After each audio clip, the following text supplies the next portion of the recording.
just call me Zan, and with me here is Chris Dazi. Chris is a private legal practitioner, and then she works with PDA as an associate as well. Since this is going to be a participant workshop, what we would like to do before we start is for everybody here to introduce themselves, so that during the engagement, at least we can be able to refer to each other by their first names. I'm from the University of Ghana, currently waiting for my thesis to come back.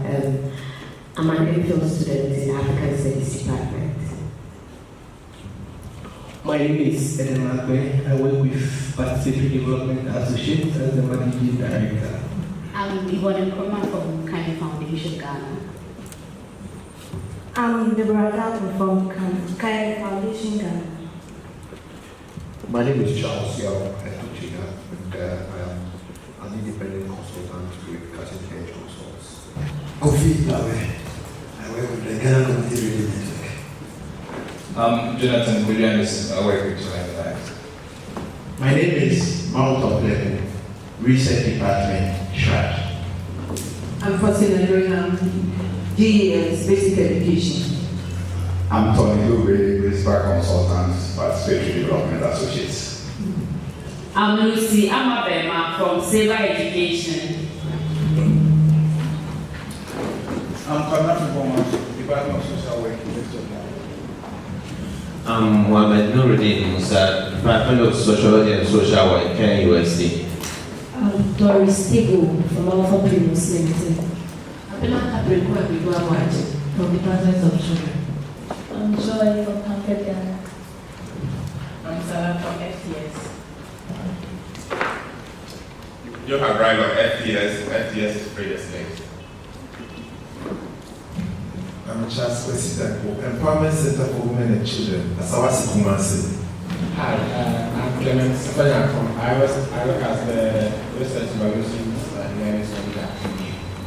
I'm Ajwa Awinajo, Kanirige, from the Mothers of Africa. China, someone from with the Mothers of Africa. Lucy Nana Makusuman, the Mothers of Africa. I'm Amia Awinajo from Kurewina, who stands for Kurai Africa, and we promote engineering, robotics, and schools in Ghana. Idris Mohammed from Achievement Ghana.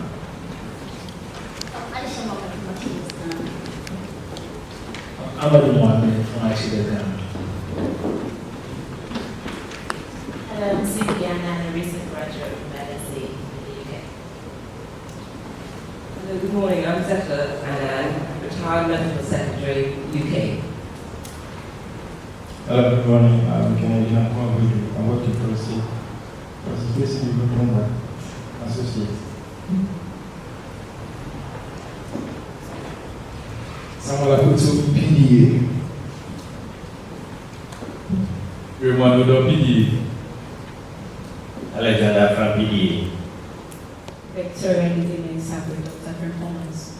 We are really running out of time, so without much ado, I'll introduce Tony Lube, who's the Principal Consultant with the PDA, to just present you some introductory remarks before we begin with the presentations.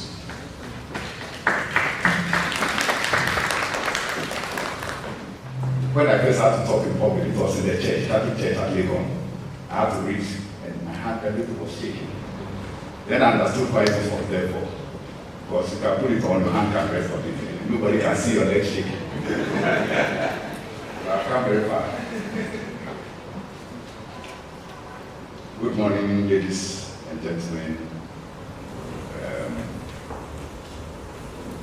I'm very honored to welcome you all to this second annual knowledge workshop on child protection. I can see some faces who were here last year and are here today. Thank you very much. We hope this will become a growing movement for change and for the protection of children in Ghana, in Africa, and the world as a whole. The area of child protection is broad and engaging. All its different components can be rather hectic. With the Ministry of Gender, Children and Social Protection at the helm, government is admittedly making some strides in this area, and we need to commend these efforts, some of which have been in collaboration with the private sector. However, from our observations, stories from the news, and empirical studies, we know more needs to be done, and both state and non-state actors have roles to play in this. For non-state actors, part of what we can do involves conducting researches that will guide discussions and conversations around the subject, inform policy, and share the findings at workshops of this kind. At the inaugural knowledge sharing workshop last year, where we engaged roughly about 80 stakeholders, we converged on the need for real-time information that reflected the state of child protection in the country. We PDA took the initiative to collaborate with others in academia and in practice in the area of child protection to put together what we are calling the state of child protection in Ghana. We're hoping to share the findings of this with you during this year's workshop, so as to get your critiques and contribution and incorporate it in the final report. As it stands now, the report is still being finalized. 5 out of the 8 chapters are ready, and others are still being reviewed by external reviewers. We employed a research manager who believes in peer review. So nothing goes out without it being peer reviewed. When I was at the helm, we just finished and started putting it out there. So now he's putting quality control. So it was by night has come out with all kinds of flaws. So we thank you for bringing quality to our party. Which I share with you here, findings from the chapters that are ready for your feedback and contributions. Last year, we also launched the Child Abuse Tracker to record child abuse cases reported in selected media outlets. The objective, besides having a database of these cases, was also to follow up on some of the cases and report progress in securing justice and rehabilitation for these children. So we shall share the outcome of that with you. What we have gathered since we launched it in November 2017. We also have Dr. Leslie Hayford, who will share with you or with us a study conducted by UNICEF on the most significant change stories related to child protection. My hope is that through these discussions, we shall not only learn a lot to inform our practice, but what we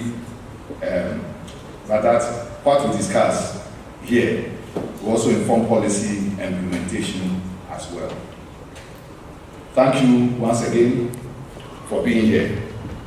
And personally, I look forward to a fruitful engagement with you all.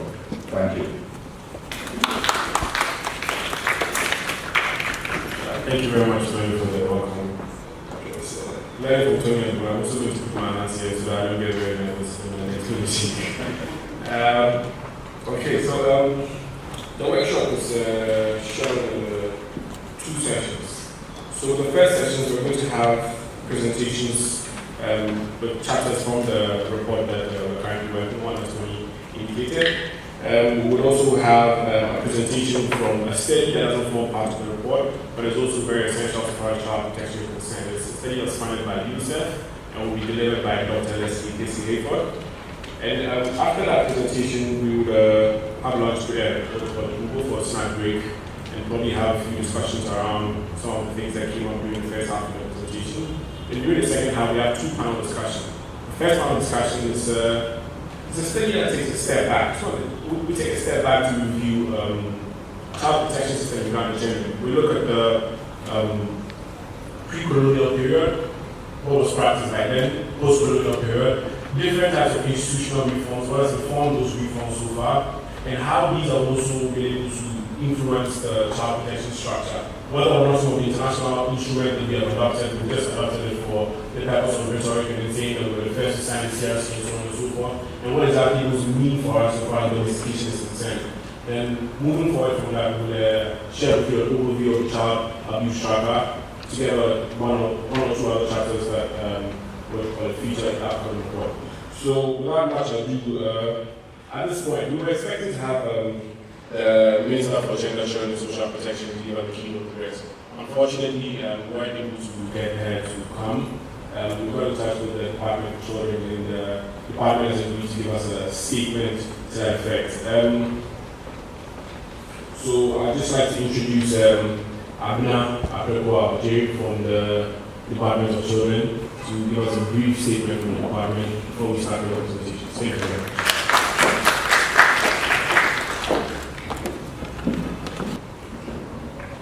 Invited guests.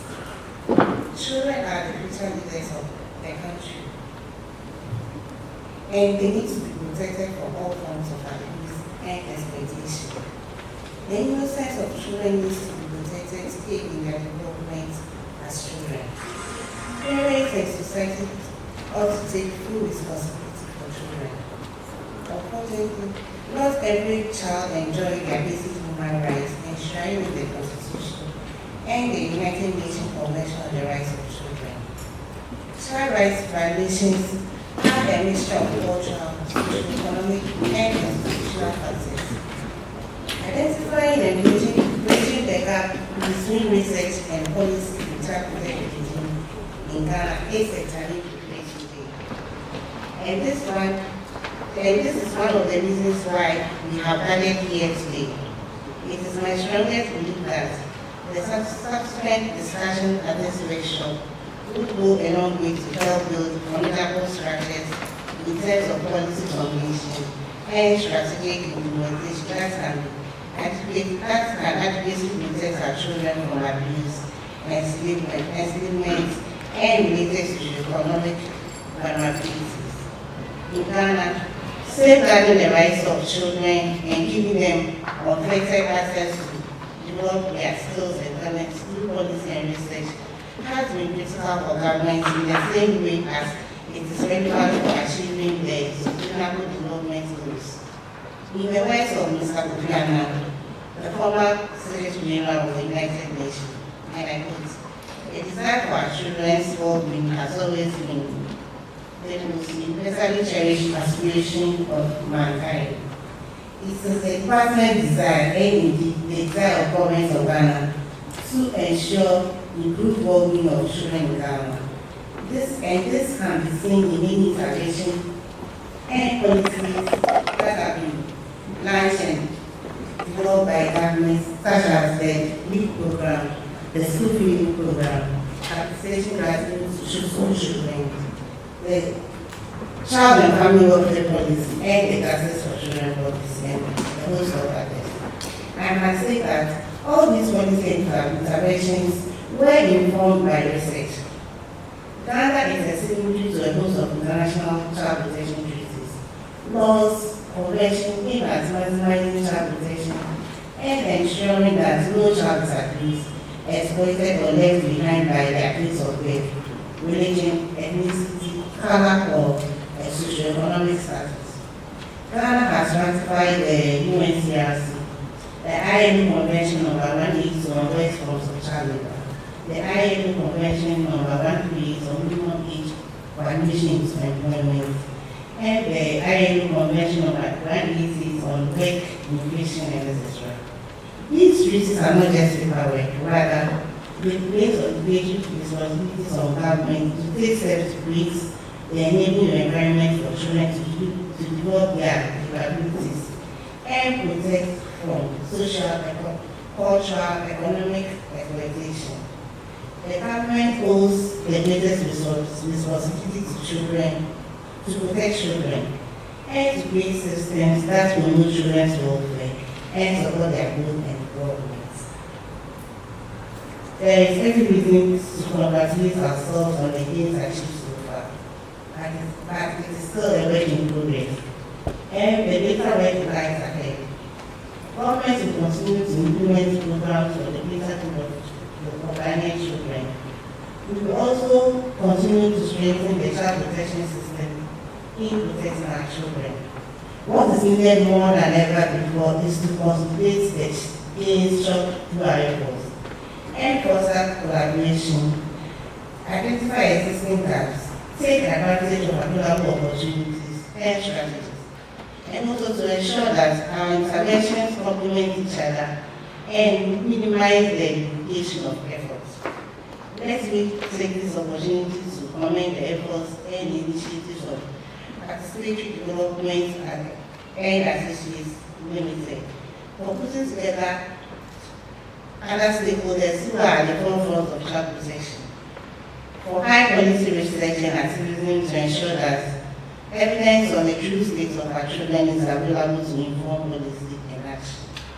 I urge all of you to continue your good work as we identify and bridge the gap between research, policy, and practice in the child protection regime in Ghana. Thank you.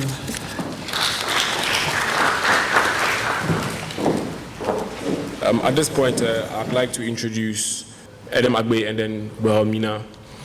Wilhelmina is with the University of Ghana. She just finished her master's, and then Adam is the managing director for Participatory Development Associates. They work together on this chapter with Jonathan Hagan, and it's on streetism. Well, I've read the chapter myself. I don't want to give out some of the things that they'll be discussing here, so I'll just quickly invite them. But before I do, I forgot to mention the second panel discussion. It's on child online protection. It's more or less like an issue that's been fledged in within the child protection, both literature and what you call academia and practice. And in Ghana specifically, there's quite a few agencies that are taking this up, and then government is starting to do quite a lot of efforts in this regard. We'll have discussions with some people from what you call a private practice and then a few from the government sector to be able to have a broad overview and then very good understanding on the issue of child online protection, the need for it in the first place, and then the strategies that are being put in place both by state and non-state actors.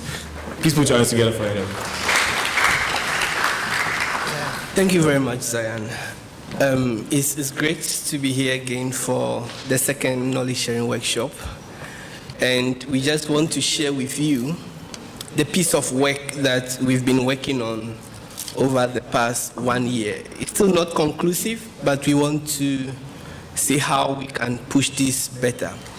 Actually, when we decided to work on children's streetism and the begging economy, we were wondering how we can really combine these three key variables based on knowing that children themselves, they are a whole economy on their own.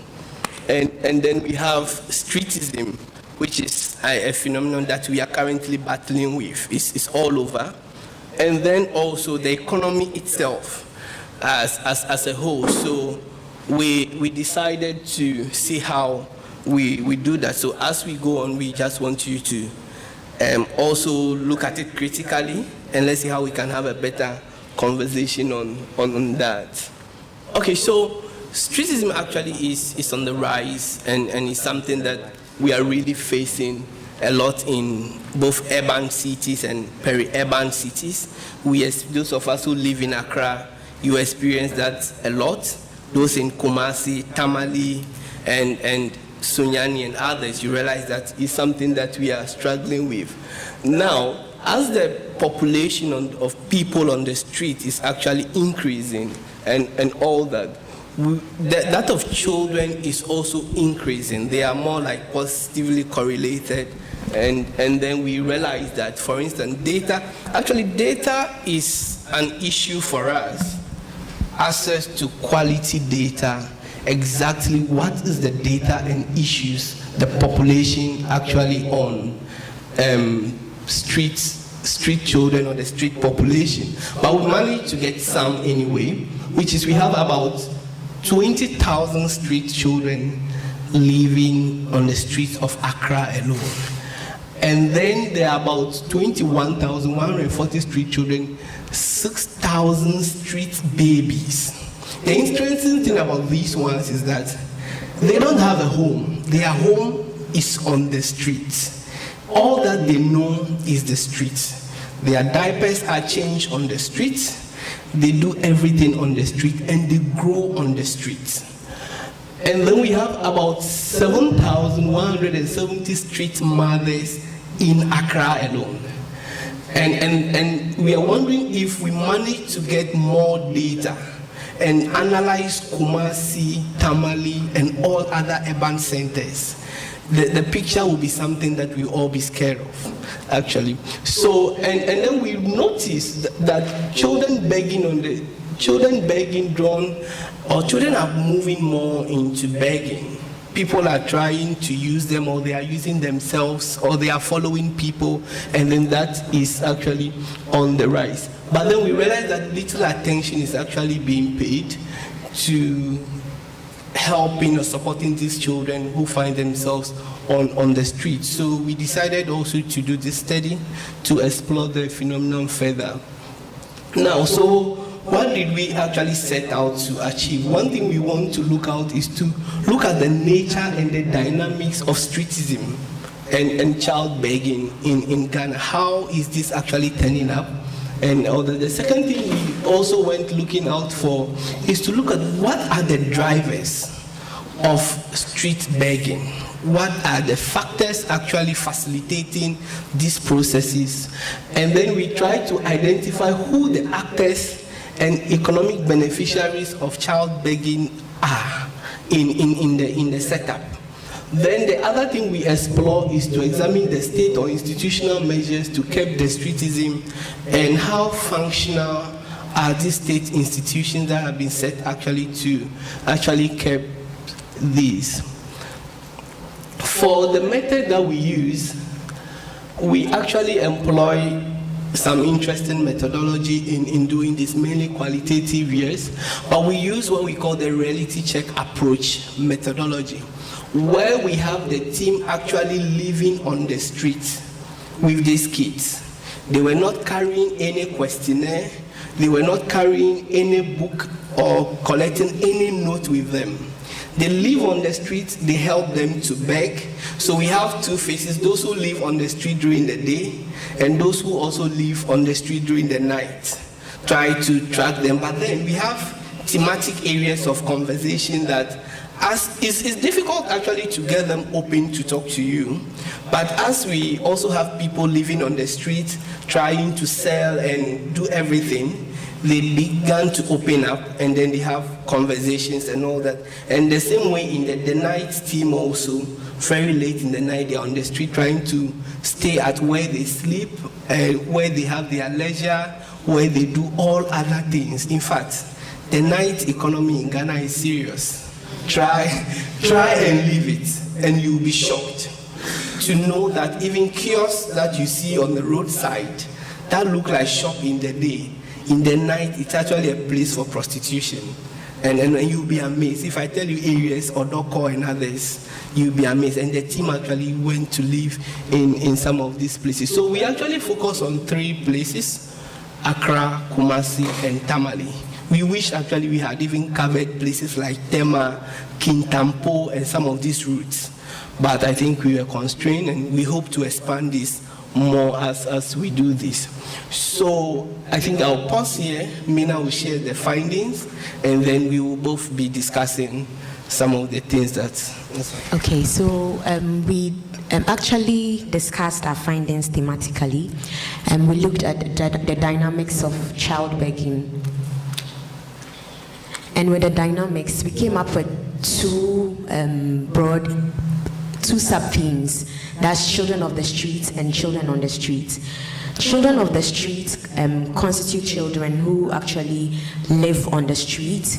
The street is actually their home, so they don't have homes outside the street. Most of them are migrant children, and some of them are children who were born on the streets. And then children on the streets are children who actually come to the street for their economic activities and then go back home. But then also we realized that there's some kind of transition that could occur within this sub-themes. So children on the streets could move to children of the street, and also children of the street could move to children on the street. So it kind of goes round. When children on the streets move to children of the street, then they stop going home. They now become residents of the streets. And then when children of the streets move to children on the street, most often it's they go to shelters, or sometimes they go home and then come back. So it's not a straitjacket terminology. So they can move from one stage to the other. Okay, so we also looked at the drivers of begging, and one of the main factors that we found was economic reasons. And most children who go on the streets go for to find money to support their household support.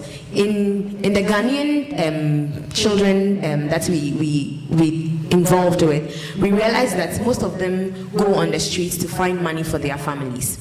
And then also there are social networks that actually pushes these children on the street, like peer influence. Some children attested to the fact that they found themselves on the street because their friends like introduced them. So there are some social connections that actually pushes them on the street. And then also some children from dysfunctional families, single mothers, abusive homes, and all that, they also find themselves on the street. And then one interesting dynamic that we found was the religious belief that actually pushes children on the street. And with religion, we looked at the religion that was much strong is the Islamic religion, where they believe that they believe in alms giving. Although some scholars have argued that Islam doesn't really support begging, but because of the notion of giving of alms, people drive on that and then send their children on the streets to beg for alms. And one reason why they use children is because of the sympathetic appeal that the children derive from people. So they use children for that reason. And we realized that there are two main groups of children on the streets, both in the cities of Accra, Kumasi, and Tamale. There are Ghanaian children, that are children who can trace descent from Ghana.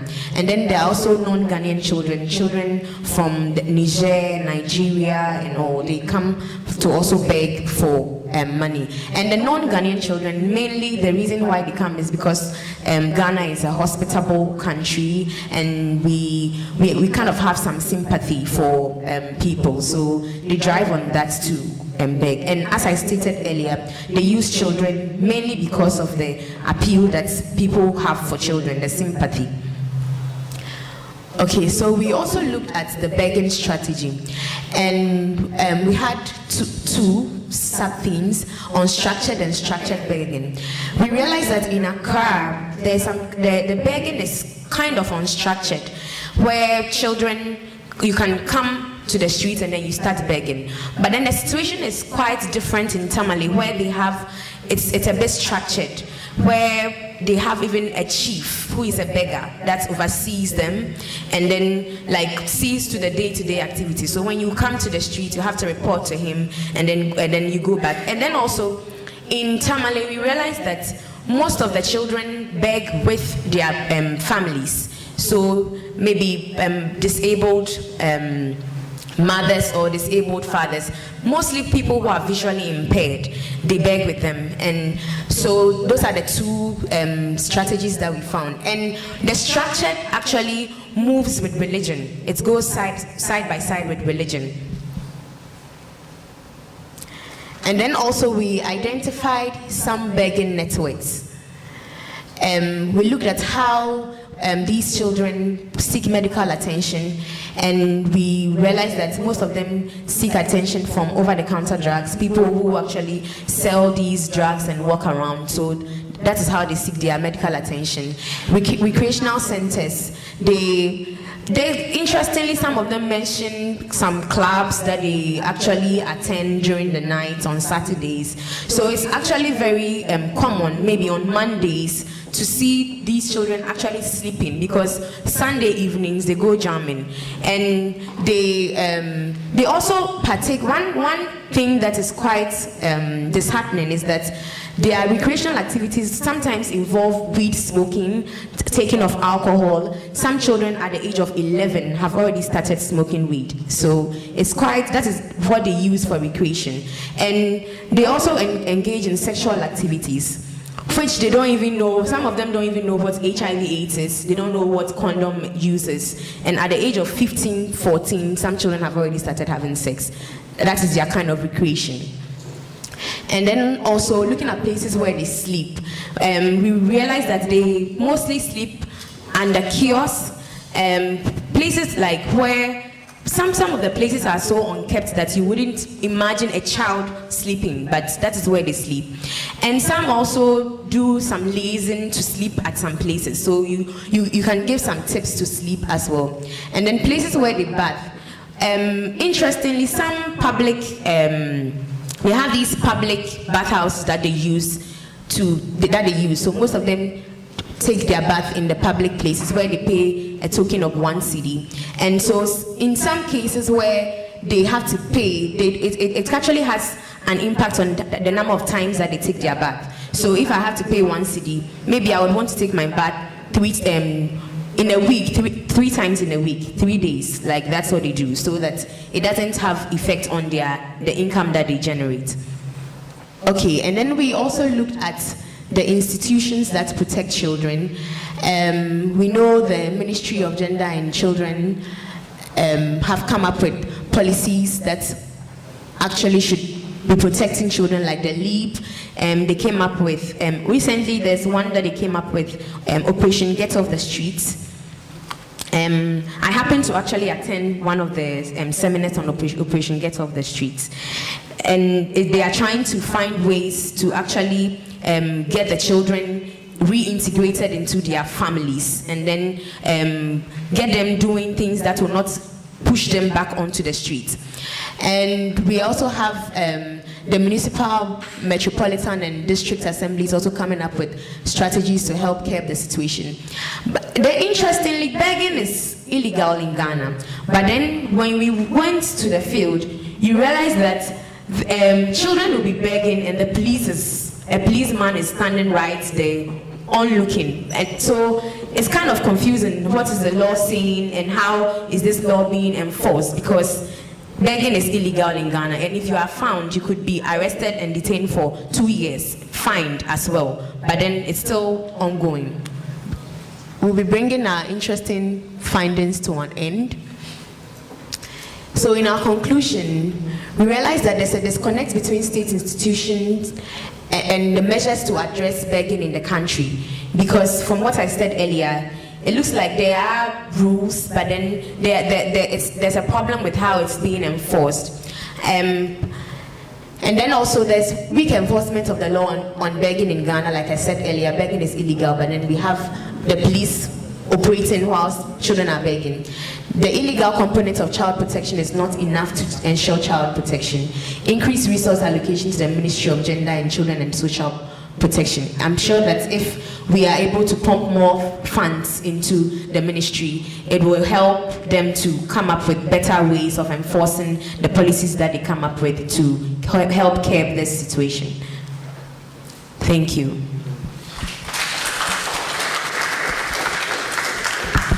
All right, thank you very much for that presentation. I think at this point we'll invite a few questions before we proceed to the next presentation. Yeah, my name is Charles, a former teacher. I want to find out whether in your interactions you came across children in the streets who were there as a result of situations in the school, who dropped out of unfriendly situations in the schools. Thank you. Yeah, my name is Charles. The law on begging, do you have that law? I'll be very happy to know what the law is, because I don't think and then if you know the law, can you tell us how begging is defined in that law?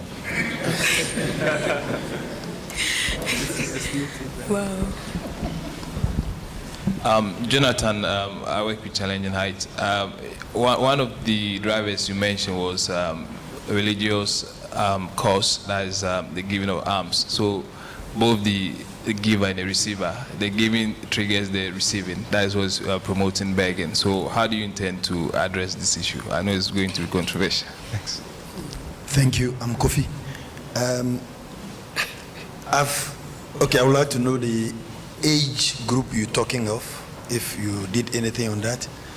I've heard so much about the street, but the economic side is not too clear exactly what you mean and what you measured and for what purpose. Thank you. The economic side, you take that one. Okay, thank you very much. My name is Sheila Minkapremo. I didn't hear much about the role of the Department of Social Welfare in all of this, because they play a very big role when it comes to children, particularly those who are in need of care and protection. And in terms of the policy interventions, you mentioned LEAP, but you also didn't mention the Justice for Children policy, because it has a lot that would respond to some of the issues that you've raised.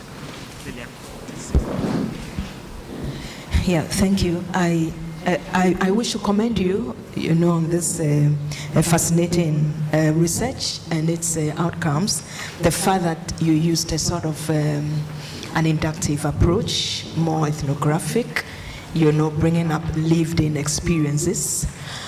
In contrast, contrasting very much with the commonly used deductive approaches where we impose our power as researchers, on the research beneficiaries. So I congratulate you. This is great. I'm happy and pray that such approaches, we would seek to employ more of such approaches, because it brings up the reality of issues on the ground. Having said that, I wish to seek clarification on a few things. Someone has mentioned already on the issue of disaggregation, not much about the age categories, gender. You mentioned nationalities, Ghanaian, which percentage are Ghanaians, which percentage are Nigerians, Niger. That's an interesting area we would want you to emphasize on maybe later. I don't know whether you have the research report which would be made available. I'm also wondering whether the drivers, it looks like predominantly are reduced to economic reasons. I didn't hear much about rejection. There have been quite a number of studies, my own inclusive, that point to the fact that many a time we simplistically reduce such, social phenomena to economic reasons. But especially with our children, majority of them suffer rejection, and at the early ages of 3 and 4 are already living by themselves. And it will be interesting to know, your studies and how this rejection of children generally, reflects in your findings. A lot of studies has been undertaken on streetism over the years. We don't suffer neglect at all in this area. Lots of studies, both international and, domestic. So I would have thought that, again, this is interesting, maybe the reports have covered that. So, but I thought it would be interesting, to find out the literature over the period, the gaps, and what you are trying to fill now. I also somehow thought it was a pity you quickly made the conclusion that the institutional framework is weak, because I didn't hear so much about the key institutions. Someone has already mentioned social work department, the SHRAJ, the DOFSO, to know what they've done over the period, at least to acknowledge that and then to see the gaps. Yeah, I think later we can carry the conversation forward. Thank you very much. Yeah, okay, so thanks for those questions. We would attempt to answer some of them, some also on the legal bit also. I think I can spot some legal brains also here. They can also help us to discuss that more.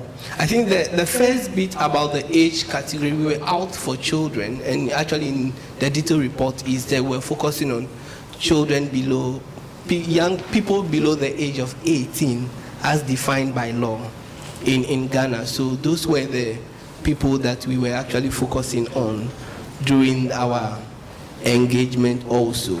Now, the one about whether we came across cases where, let's say, schools are unattractive and therefore driving children on the street.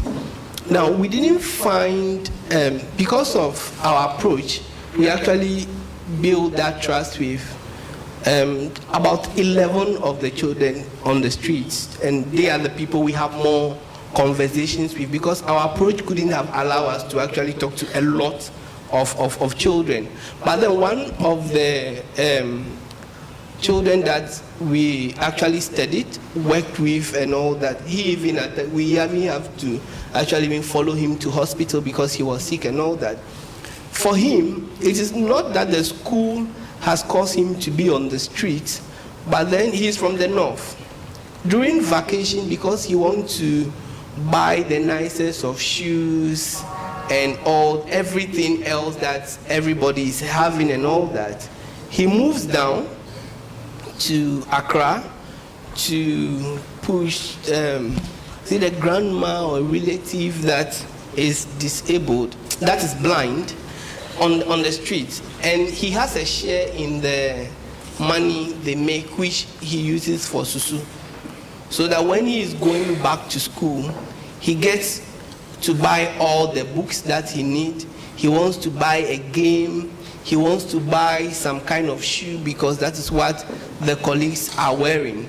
But and honestly, when school reopened, he went back and all that. So for him, we can't say the school was a driver, but he wants to feel belonged, of which the family couldn't support that kind of belongingness. So he moved there. And how did he come here? There are traders in Accra and all that who goes trading in the north, and these people have built those kind of networks. So Kofi has to come, so the trader would help them come.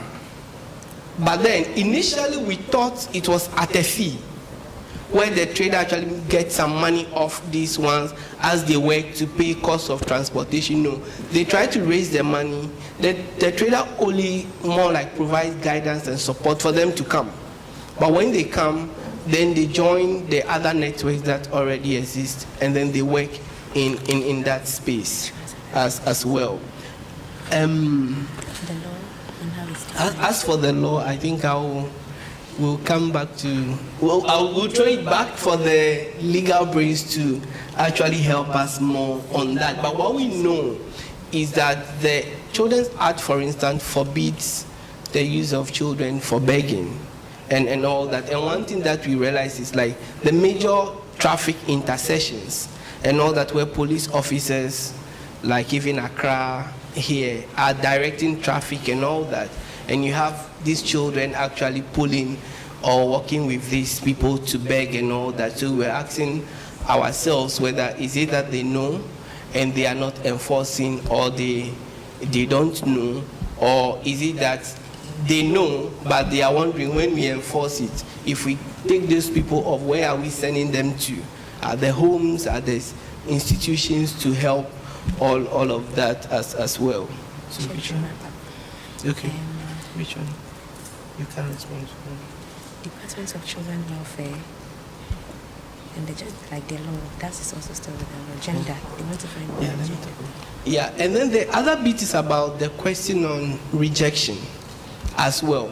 If you look at, I wish we could get back, if you look at the drivers, we have dysfunctional family system as one of the drivers, of which how some of these ones are handled, and aside the issues of the broken home and all that, they don't feel accepted or welcome in the house. That even is one of the drivers that actually drives them. And then they join their social networks where they feel accepted and belong. So they think happiness is actually found there because they don't get that acceptance home. So they join those people, and then they end up becoming, they start as children on the streets, and they end up becoming children of the streets as well. So. Thank you very much. Please put your hands together. So at this point, I'd like to introduce Joha Brima of Free the Slaves to take us through a presentation on child labor, child trafficking, and then modern day slavery. Please put your hands together for Joha. Okay, my name is Joha Brima, and I work with Free the Slaves. I'd like to start by actually thanking PDA for this event. I recall being present at the maiden event, and PDA always does something new. And this time, there is one of the few functions I've actually gone that you go to make a presentation without protocol. So in my presentation, I've started with Madam Chairman or Mr. Chair, something, and I've had to strike it all out. Okay, so that's good. But I can start with ladies and gentlemen, right? Okay, good. It is indeed a pleasure to be here. I've seen a lot of familiar faces and a few new faces. So I'm sure by the end of the day, we'll get to know each other more. My presentation today is actually going to be more of a narrative pedagogy of lived experiences of people in trafficking situations and modern-day slavery. As I go forward with the presentation, there's going to be a video rolling, and you can start rolling that now. If you recall, sometime middle of this year, for those who have been following the TIP ranking reports, middle of this year, Ghana was jubilating. Actually, we jubilated, and government, NGO, individuals, we jubilated in the sense that Ghana was promoted in the TIP ranking from Tier 2 watch list to Tier 2. And bear in mind that we had occupied the position of Tier 2 watch list for 2 consecutive years. And so falling, the risk of Ghana losing a certain amount of funds from the US government in terms of development aid was real. And so when we escaped that net, it was a good thing for us. But it didn't just come on a silver platter. It also came as a result of a lot of hard work by government and also civil society partners. I don't know if I should go more into the TIP ranking, but perhaps as the questions come up, we'll talk about it. Human trafficking exists, and now human trafficking is interchangeably used with the term modern-day slavery. Ladies and gentlemen, the brute fact of child labor and human trafficking is that children in labor of trafficking is a worldwide phenomenon. It's not just a Ghana situation. Ghana is also one of 3 continents harboring close to 90% of the world's child laborers and slaves. And that child labor and child slavery fall in various sectors of the economy, including agriculture, which happens to have the highest number of people trafficked in there, with death bondage accounting for the largest number. You can also find this in the mining sector, domestic servitude, and a host of illegal activities, including forced marriage and child sexual exploitation. The severity, of course, varies across the length and breadth of the country. The criminality or the criminal nature of human trafficking makes it actually difficult to put exact figures on the prevalence of the problem. However, we can draw from some existing studies. The Work Free Foundation and the ILO 2017 report gave some indicators. It is estimated that an absolute number of victims of trafficking in Ghana to be 133,000 people. An estimated 21,000 children are enslaved in the fishing industry along the Lake Volta alone. A conservative estimate of 708,000 children were working in Ghana's high to medium cocoa producing areas alone in 2017, of which about 1,000 were subjected to forced labor. Now, I'm trying to restrict myself to not interchange forced labor, what's form of child labor. They vary in severity, but let's just stick to one. but it doesn't mean that that's the only thing we are talking about. The Ghana Living Standard Survey, round 6, also estimated some 3.1 million of children of Ghana aged between 5 to 17 are engaged in child labor and other hazardous activities, out of a population of 8.7 million children. So out of 8.7, you have 3 million. Available studies from also other civil society organizations, and here most of the studies from civil society are not national in character. They tend to focus in the regions or the districts that they are working in. So it is a bit hard to generalize for the country.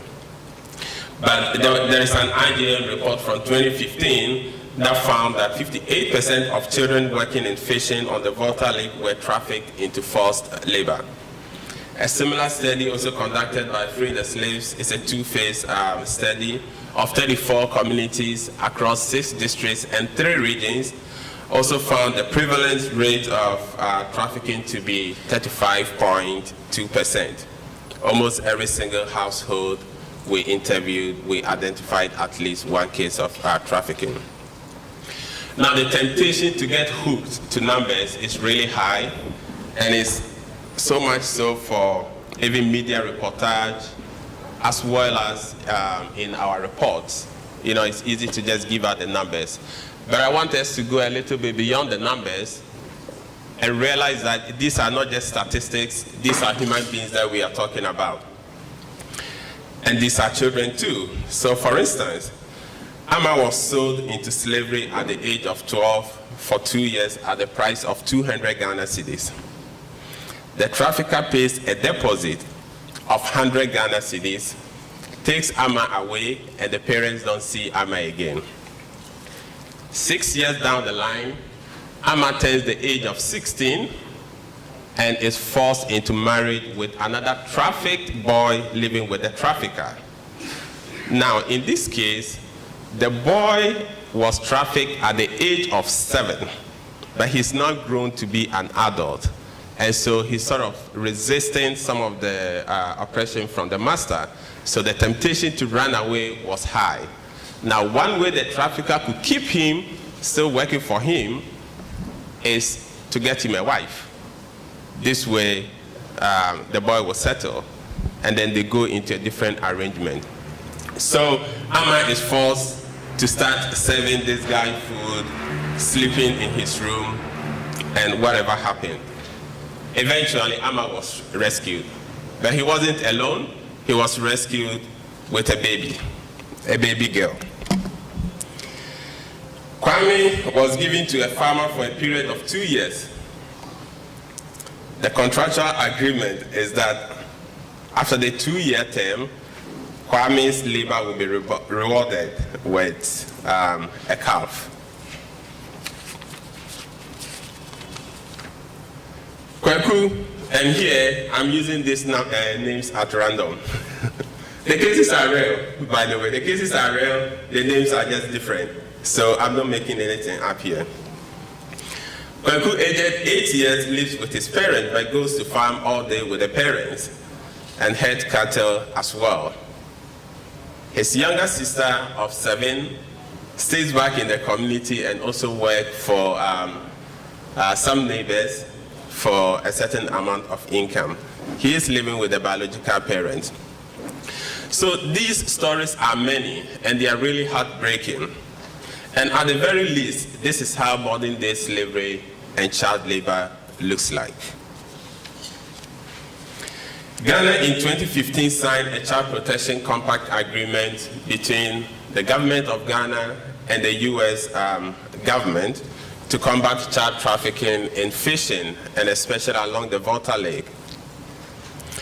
This compact actually provided a unique opportunity for government and civil society to work together to combat child trafficking, and also to protect vulnerable families from being exploited by traffickers.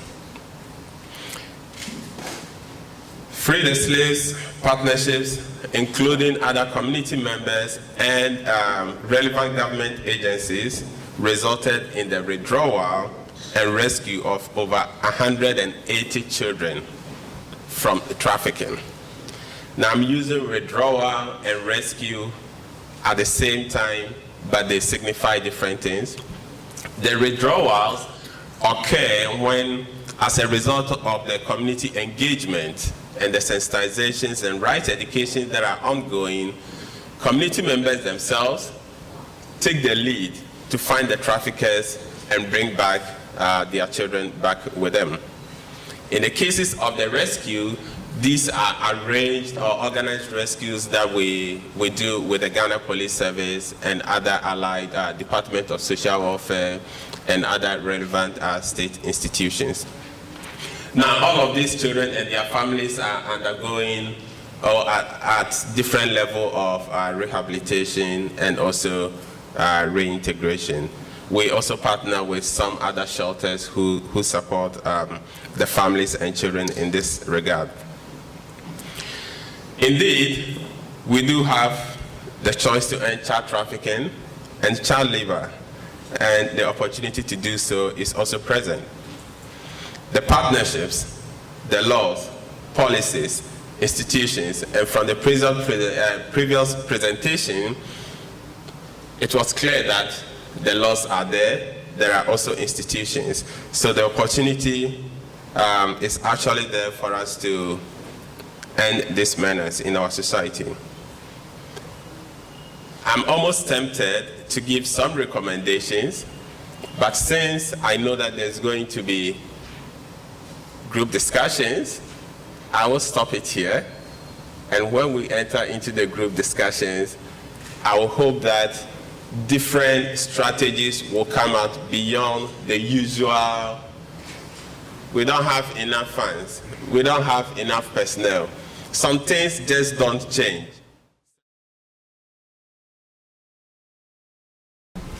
Good morning again and welcome.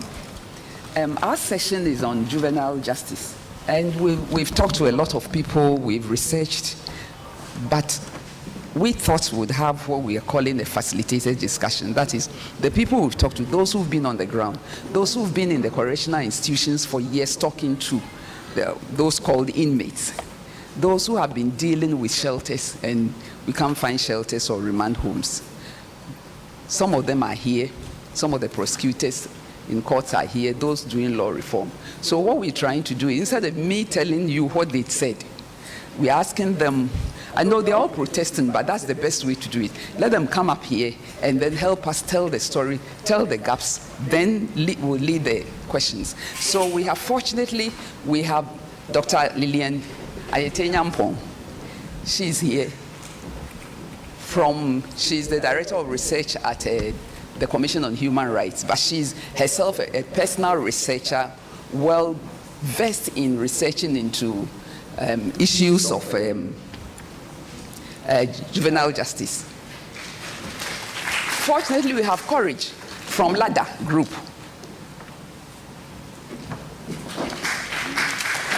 Another lawyer also looking at the law itself.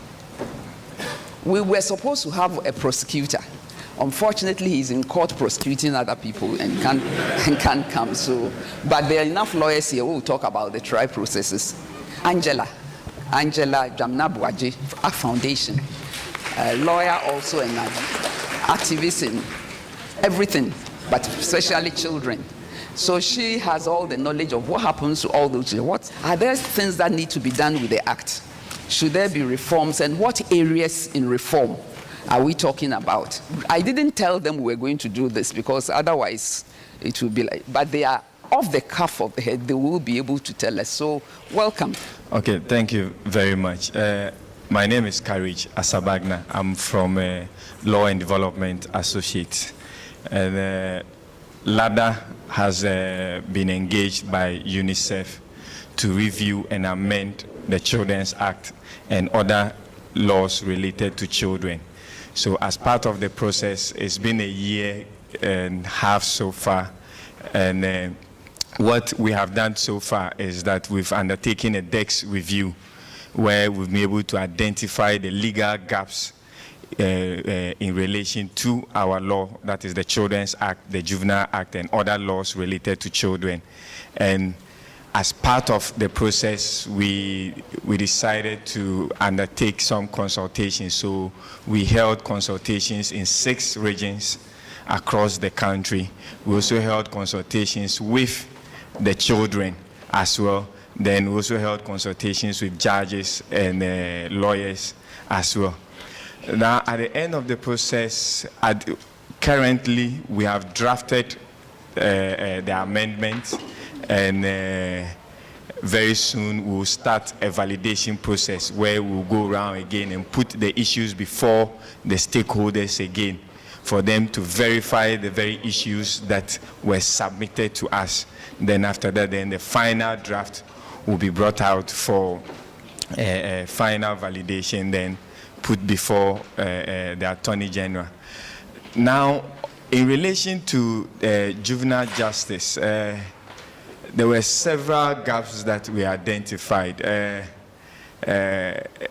It's quite unfortunate that we have just a few minutes to do this, but I will just pay attention to certain key factors that we identified. One issue that we identified was an issue of collaboration. Now, when you read the Evidence Act and you look at the Criminal Act, it requires that for certain offenses, there is the need for the evidence of a child to be collaborated before that evidence can be admitted. And we find that to be a problem in the sense that between an adult and a child, a child does not appreciate the consequences of lying as compared to an adult. So why should that burden be placed on the child, in that if there's no collaboration, then there's no need, if there's no collaboration, then that evidence will not be admitted. Because we've realized that in most cases, it has happened in most cases that the accused persons go scot-free because mostly these offenses are committed in places that nobody is there to witness, and sometimes even the medical reports do not speak so much to what actually happened. So we find that to be an issue. Then there was also an issue of consensual sex between two minors. And this is what, so a 15-year-old decides to engage in quote-unquote experimental sex with a 15-year-old. Now, per the criminal law, it means that the two of them are open up for prosecution. That is defilement.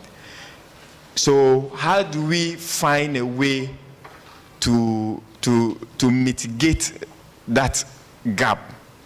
So we decided to come up with a process, a way of mitigating that gap, to say that we should be able to have certain clauses that will in a way exculpate the offense, or in fact reduce the penalty that is available to them. So it is still, so we came out with what is called the Romeo and Juliet clauses, where if the child is between so if they are between 2 to 3 years, then, and they decide, so a 15-year-old meets a 15-year-old in SS and they engage in sex, should we punish them because they've engaged in consensual sex?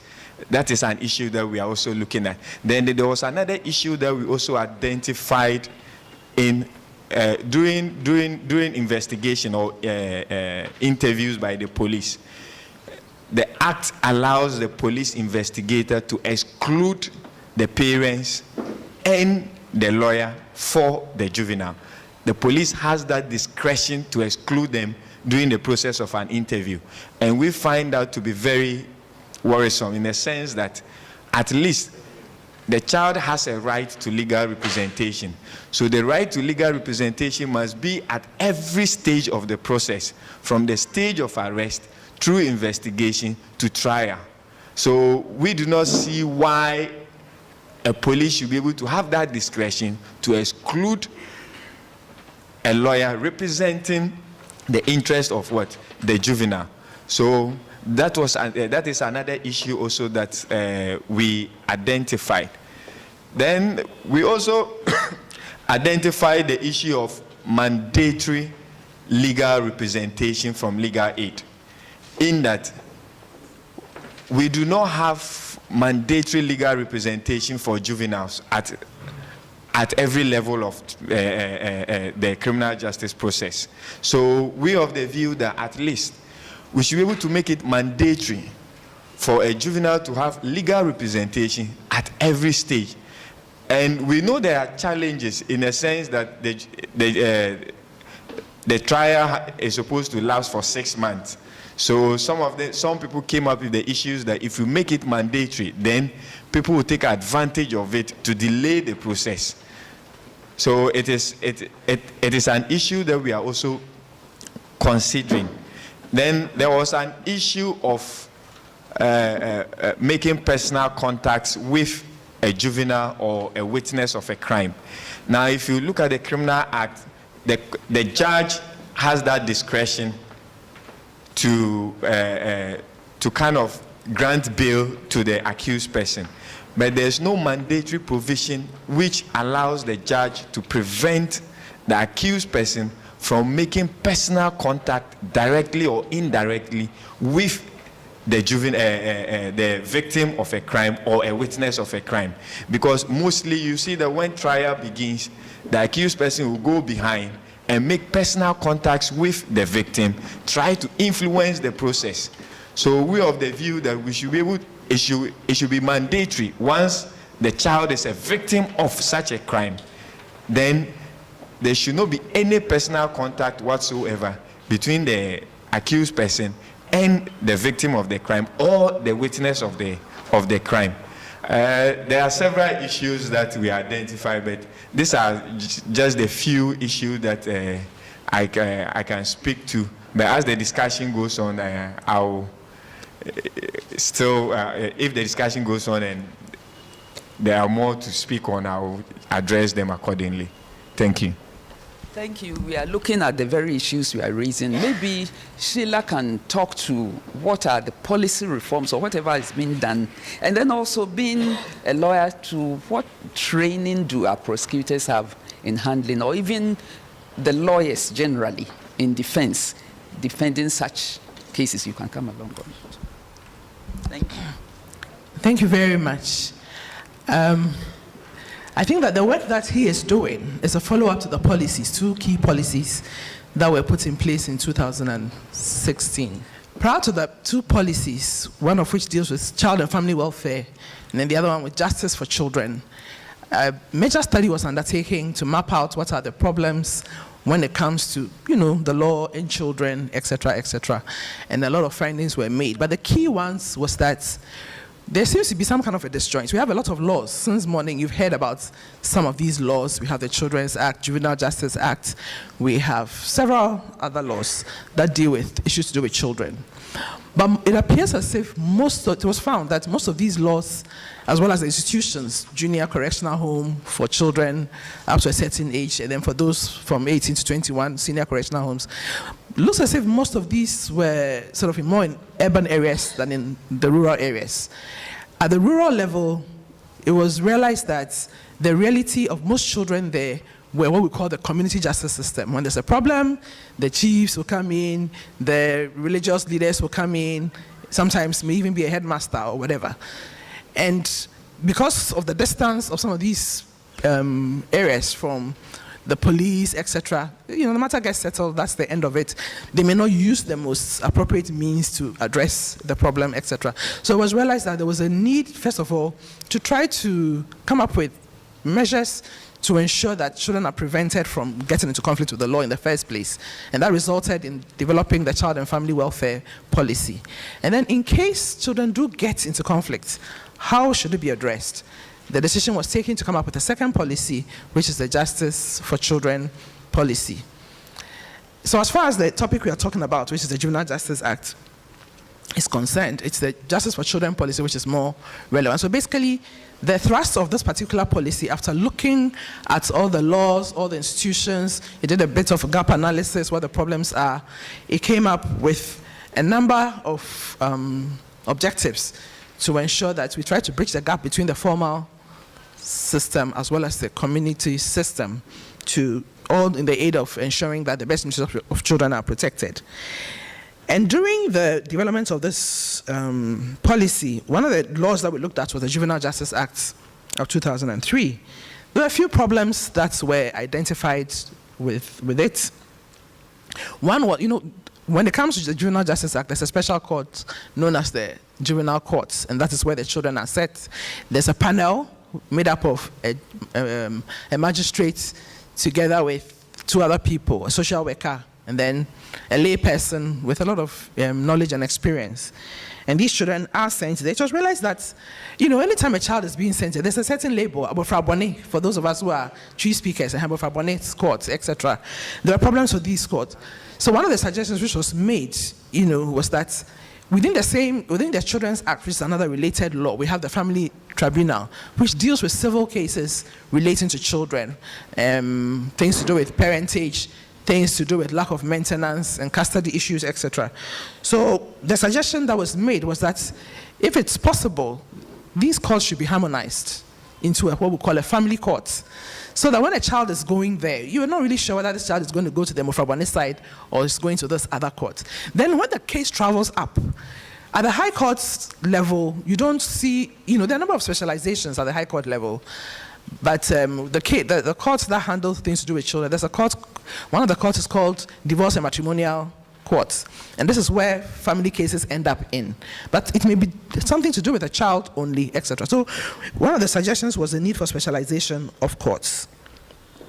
Again, the issue of training, it was also realized that some of the institutions that deal with children have not received appropriate training. So suggestions were made for training for specialized prosecutors who will deal with children's cases so that they would know how to handle them in a sensitive manner. The issues to do with the court also related to the courtroom itself. Most of the courtrooms were not very friendly. It was realized that we need a child-friendly court. I mean, I don't know how many of you have been to our courts. There are some of these, they used to have these juvenile courts around the beach near where Riviera was. Really, really, really miserable. And you can imagine if a child has to, being taken there either as a perpetrator or a victim or a witness, the environment is not the most friendly. You don't have special protection. So steps have been taken to try to deal with some of the court system. A certain model has been developed, which it is hoped will be rolled out. Then the nature of the punishment that is given for children who are in conflict. I think the maximum is 3 years, where they go into, depending on their age, they go into the junior correctional center or the senior correctional center when they are over, I think from 17 or 16, from 18 to 17, from 18 to 21. But there's a need, it's been also suggested that there's a need to look at the nature of the punishment. In Ghana, it looks as if, the community type punishment, go and do this, go and sweep here, etc., is not very common. So it's being suggested that there's a need to take a look at the punishment, etc., etc. Even before a child goes to the juvenile court, one of the major issues that also came up during the discussions towards developing the policies was the issue about age determination. How do you determine that this child is below 18? Because there are some crimes where it's committed by both young people and older people, and there are all kinds of issues that come up in terms of the age determination. Some of the findings, the whole process of the policy development was very interactive. So we also went around the country, spoke to a lot of people, and had a lot of engagements. There was an advisory committee of which these 2 eminent ladies were all members to undertake consultations. The medical people were also involved in the deliberations. Apparently, when they take a child to the hospital, they're able to, based on some tests that they do, they're able to determine the age. But sometimes, between the police and the child, we were made to understand that sometimes there's a bit of collusion, that if you indicate that you are older, then you get a shorter punishment. Maybe it's a small offense, you get a very short punishment, etc. So that whole issue about age determination, the collusion that occurs, and how that could be addressed, those are some of the issues that all came up. Issues of legal aid. Not every child who goes to the juvenile court automatically has access to legal counsel. You know, the legal aid board was also part of the body that came up with the policy in terms of there was a need for some kind of specialization so that some lawyers would be given special training to deal with child-related cases, and to make it almost mandatory for every child who is in conflict with the law to have access to legal services, etc. So that has also been, it's been piloted, and within the Legal Aid Center now they have a section dealing with children, and I understand that some work is going on. Then apart from the Juvenile Justice Act, a whole lot of proposals were made for reform to a number of laws. So after the policy was developed, there was an operational plan that was also developed, and one of the recommendations was to get a consultant to look at the numerous laws which needed to be reformed to ensure that we had a better child justice system. So that is the work that LADA is doing, and they are more or less continuing on with the policies that were brought in. So briefly, these are some of the initiatives that have taken place. In terms of operationalizing the policies, it's still ongoing. The work LADA is doing is one of the phases. There's also a piloting going on in a number of districts where the recommendations which was made in the policy for there to be some kind of linkage between the communal justice system and the formal system is being piloted. The idea is that, yes, the informal system, they are there, the chiefs, etc., build up their capacity a little bit so that when they are doing their informal resolution of disputes at that level, they do it in an informed way and don't come up with punishments where they tell children to be lashed, etc., etc. So there's some work going on there. Then they are making sure that social welfare is also linked up. Every district has a social, they call it what, community, what do you call it? I always get confused with that. They have social welfare people working with community development officers at the district level. They will go into the various communities, be able to find out how child-related cases are being resolved, and if there's a need to give advice or refer it to the formal system, then they would refer. So that is also being piloted with the support of UNICEF in 20 districts. And based on the findings from that piloting, it will be rolled out in the rest of the country so that our children, wherever they are located, would be part of, would be able to benefit from both systems. They also, civil society is also involved in the process. There are community development committees which have been set up, also piloted in a number of places, and the idea is that to also be rolled out so that issues about the rights of children will go down to the community level, and problems which are also resolved relating to children at the community level will also come to the formal level where necessary. So there's a lot to say, but this is a panel. We don't have too much time, so when issues come up, I can be able to address some of them. Thank you, Sheila. I don't even know where to go now. So I'd ask Lillian from the Mrs. Dr. Nyampo Ayete Nyampo. It's all about the children, the juveniles. Can you tell us whatever comes off your head, what you've been doing with the children and what is like in there? Though I'm here formally representing the Commission on Human Rights and Administrative Justice, I'll speak from the perspective of a development sociologist on the basis of my own research that I did with these young people. The research was motivated on the fact that the Commission over the years have visited detention institutions, including correctional centers for our youngsters. However, our reports, have indicated that there are modest changes, but there is still more room for improvement. And also, our reports indicate that not much has been done with junior correctional centers or senior correctional centers. And so I decided to visit them on a daily basis, a similar approach to the first group that shared the outcome of their research. Well, my first visit, which was a preliminary one, took almost the same approach that I would, as a monitor or one who had oversight of monitoring visits from the Commission. looking at human rights and compliance with the human rights mechanisms. My first entry and interaction with the youngsters immediately indicated to me that they construed human rights differently from us, the experts, the so-called, experts.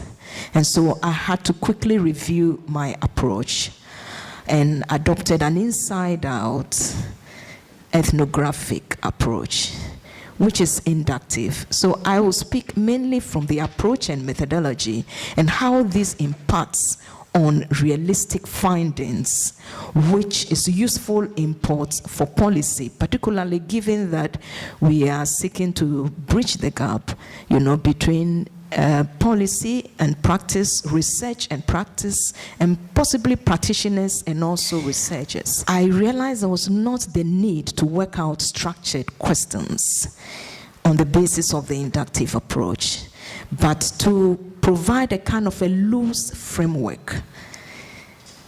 And so I virtually lived with them for about 2 years.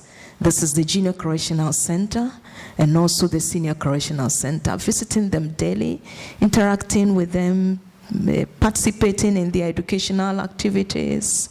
I had a number of labels. Initially, of course, they knew me as a Shraj lady, but then soon some identified more with me as a mom. And, when it came to their birthdays, they'll say, oh, where is my birthday present? So that's the kind of, level of trust that I had to build with them. Now, the shocking outcomes for me, it's well represented in a number of publications, local and foreign. The import of these findings is the approach and methodology determines very much, the outcome and findings. And that sometimes we go with questionnaires or checklists, and you interview people, you interview prison officers, you interview oversight authorities, and you realize that the findings are entirely discrepant from the findings of the children themselves. And I would want at this time quickly to draw even on the participatory approach. This is an approach that has been in existence, right from the 70s, 80s, but has also received some critique lately, because sometimes there is the likelihood of a cosmetic, technique where children are brought. For instance, a meeting like this, we bring some few children, we see their faces. Sometimes they come to make a presentation and sometimes speak our language. They use the expert language, not really bringing out their realistic relational experiences on board. And so participatory approaches sometimes are a bit cosmetic, different from when you take on the view and the experiences of the children, leave your comfortable environment and live with them. I understand that this is a difficult approach, particularly for practitioners, because you can't imagine that a judge would leave her her usual acquaintance and live in a prison or a correctional center.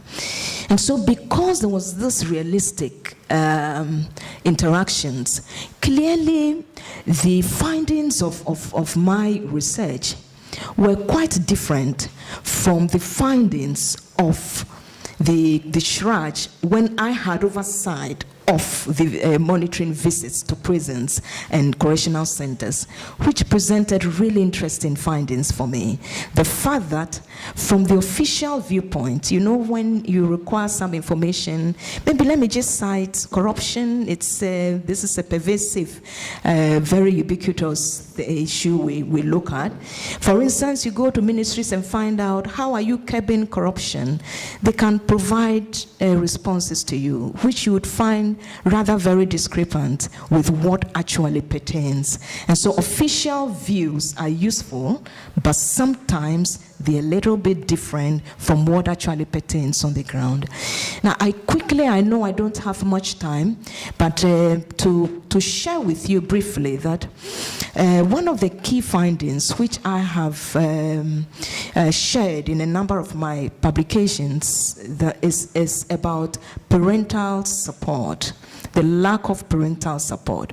Usually at the point that children who come into conflict with the law, at the point, at their first contact, with the police, they already must have gone through all kinds, of trauma. They are at that point extremely traumatized, because interviews with them and observations with them reveal that, as I mentioned earlier, right from age 3 or 4, majority of them no longer live with their parents. They live by themselves.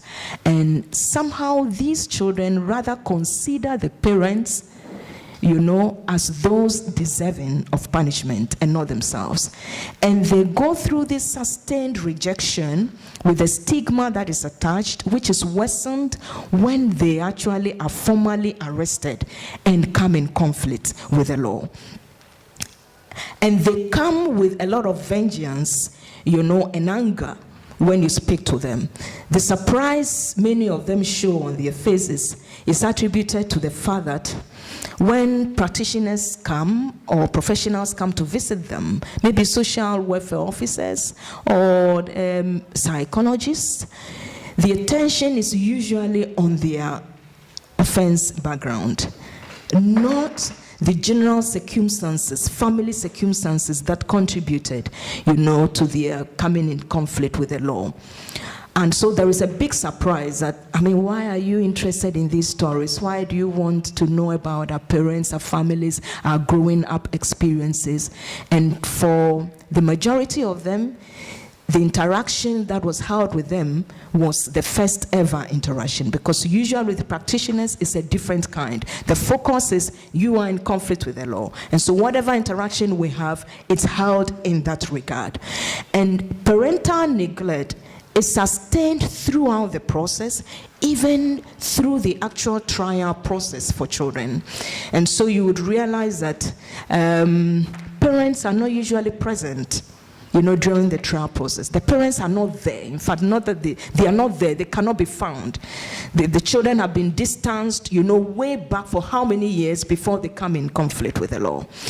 And so the question that, for me, is a critical one, drawing on the lack of parent community support for such children, is, should we be problematizing the concept of the kind of correction we have at all? Because for them, they enter and they think they are not deserving. They have been neglected continuously, and they desperately seek survival and a means of livelihood. And it is in the process of that they are arrested. So for instance, someone goes to steal a pack of fried rice, and you would notice that for some of the children, these are the reasons for which they are arrested. A pack of maybe food, a takeaway pack, and they are arrested. And some are in pre-detention, pre-trial, for long periods, and they are not brought, their trial processes are not completed in time. So I think my time is have 5 minutes. Yeah, so that's a lot of the key findings have already been shared by Sheila, but mine is more on a methodological point, that maybe we need to be looking at our approaches further, approaches that would unearth insider views in these institutions. And when these views are unearthed, we would see and realize that these children have a lot of resources. One of the chapters in the book that I published has to do with children's involvement in governance processes.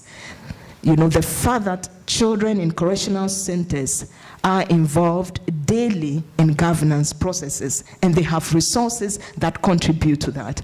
And then there are other areas in terms of keeping children in detention to observe them, keeping children in close under close observation for some time, for about 6 months, before they are encouraged to participate in daily activities in the correctional centers, such as education, technical and vocational training.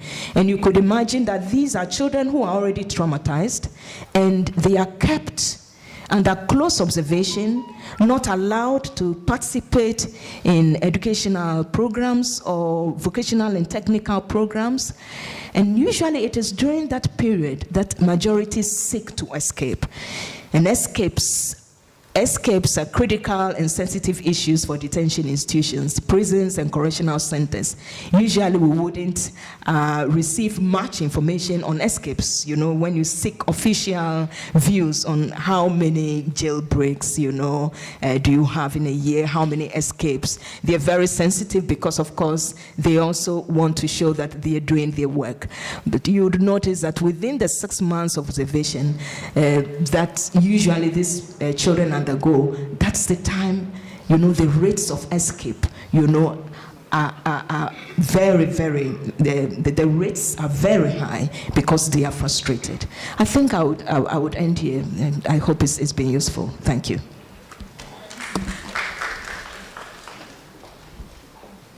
I should take it. Okay. Thank you. I find myself in the midst of lawyers. Everybody here is a lawyer except me. I'm not a lawyer. Are you not? Okay. So I feel a bit intimidated, but I'll do my best to. So I'm not going to attempt any legal things at all. I'm just going to present the practical things that I, representing a humble NGO, have been doing on the ground. I saw a problem and I decided to intervene. So I'm just going to share lessons learned from the practical side. After all the laws have been enacted and all the policies have been formulated and all the programs have been put in place, what really, really, really happens on the ground. I'll start with the lessons first, then I'll tell a brief case story. First of all, prevention is all that we need, because it takes not less than 5 years to reform a child who has gone delinquent. And sometimes they never reform. Number 2, parental neglect is one of the key causes of juvenile crime and juvenile offense in this country.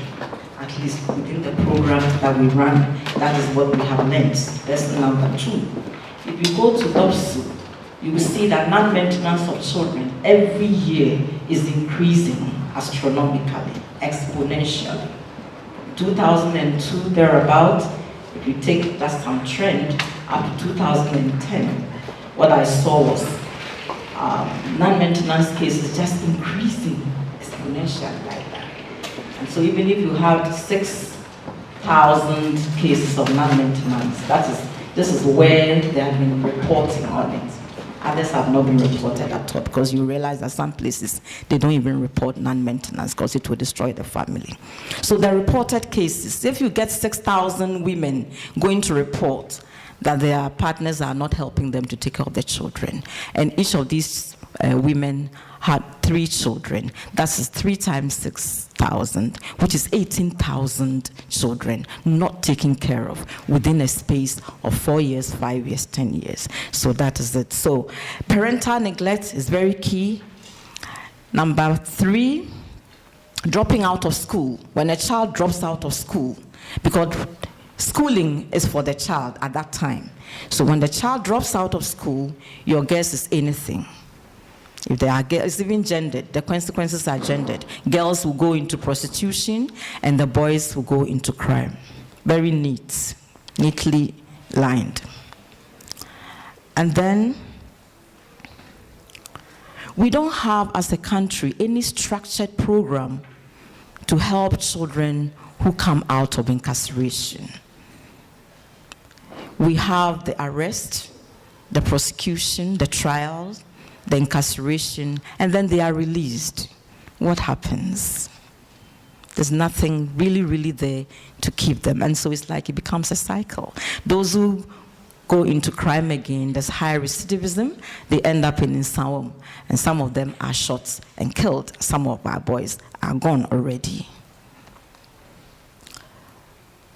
And then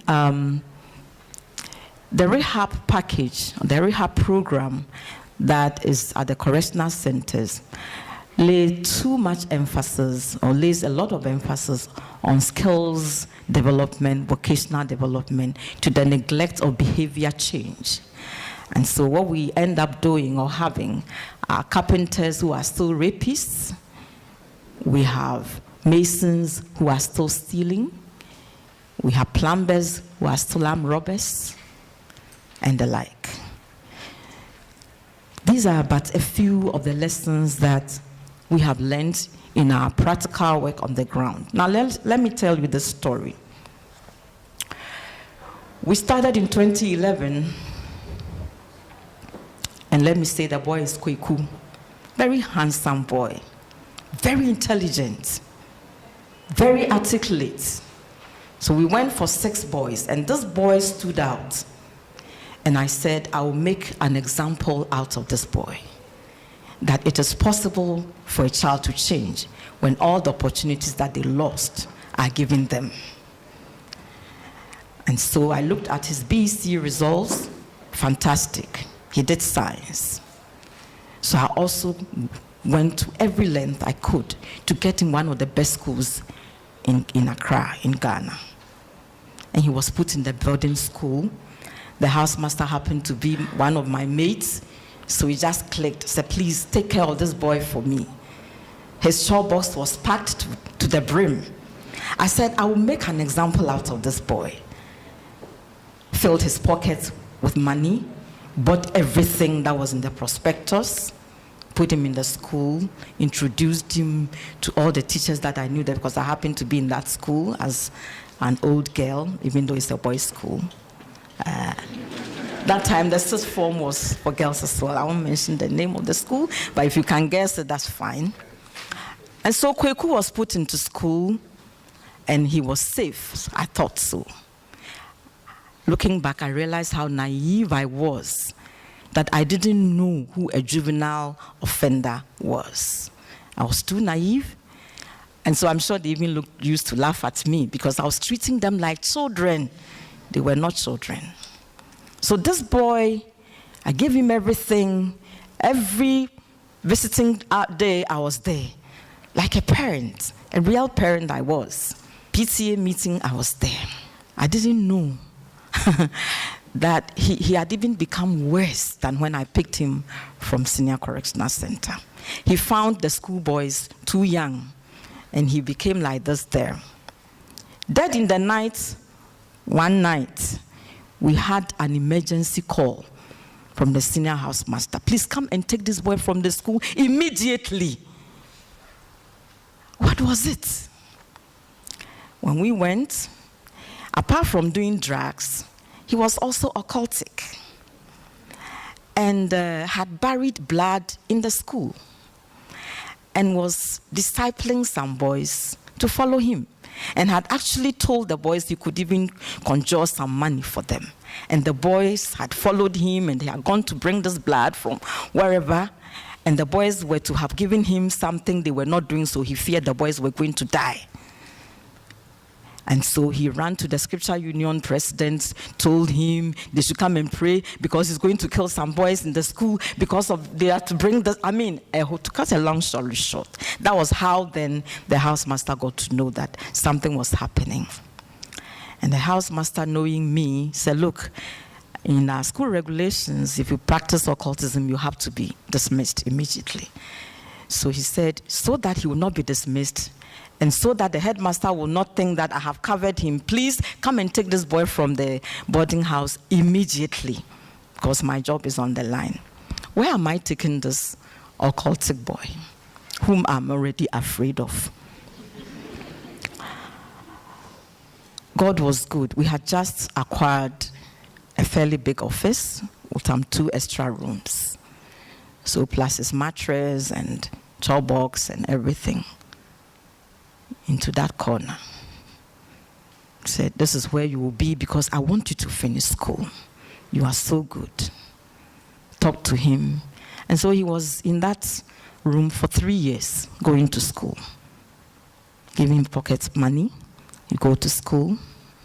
Long story short, when he had to sit for once, he didn't do some of the papers. He just didn't go for the papers.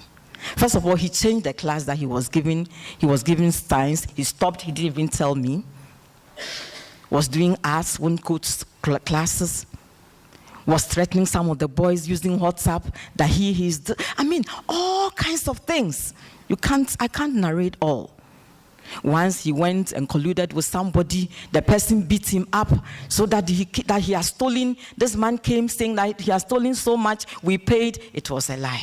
They went and shared the money. He was in our office. He will arrange. He burnt 2 of our offices, the doors, took away petty cash, stole laptops, and told us one of the boys came to visit him and did it. And actually made sure that he had hurt himself. So we had to rush him to the hospital. For 1 week he was there. They had sutured he cut himself. Long story short. So I didn't know them. In the end, he didn't do some of the exams. I brought in a counselor, counseled him, said, okay, now he's changed. He'll go to school. Okay, so he's going to do some remedials with Dominion University, and he didn't even do the exam. By the time we saw it, he had impregnated about 6 girls on our lane. Oh! Because he's a very handsome boy. I mean, you will like him. As I speak, in fact, that was the last straw. I said, look, Kweku, you have to go back to your parents. You have to go back to your mother. The mother came, wept and wept, and said, I knew this boy, but I was just watching whether he would change. I said, Madam, I am tired. And so, as I speak, I cannot say that Kweku has changed. I'm saying that it takes no less than, and he was with us for close to 5 years. Kweku hasn't changed. There are some who are back in Nsawam. So the long and short of it, this is what is happening when they leave the correctional center.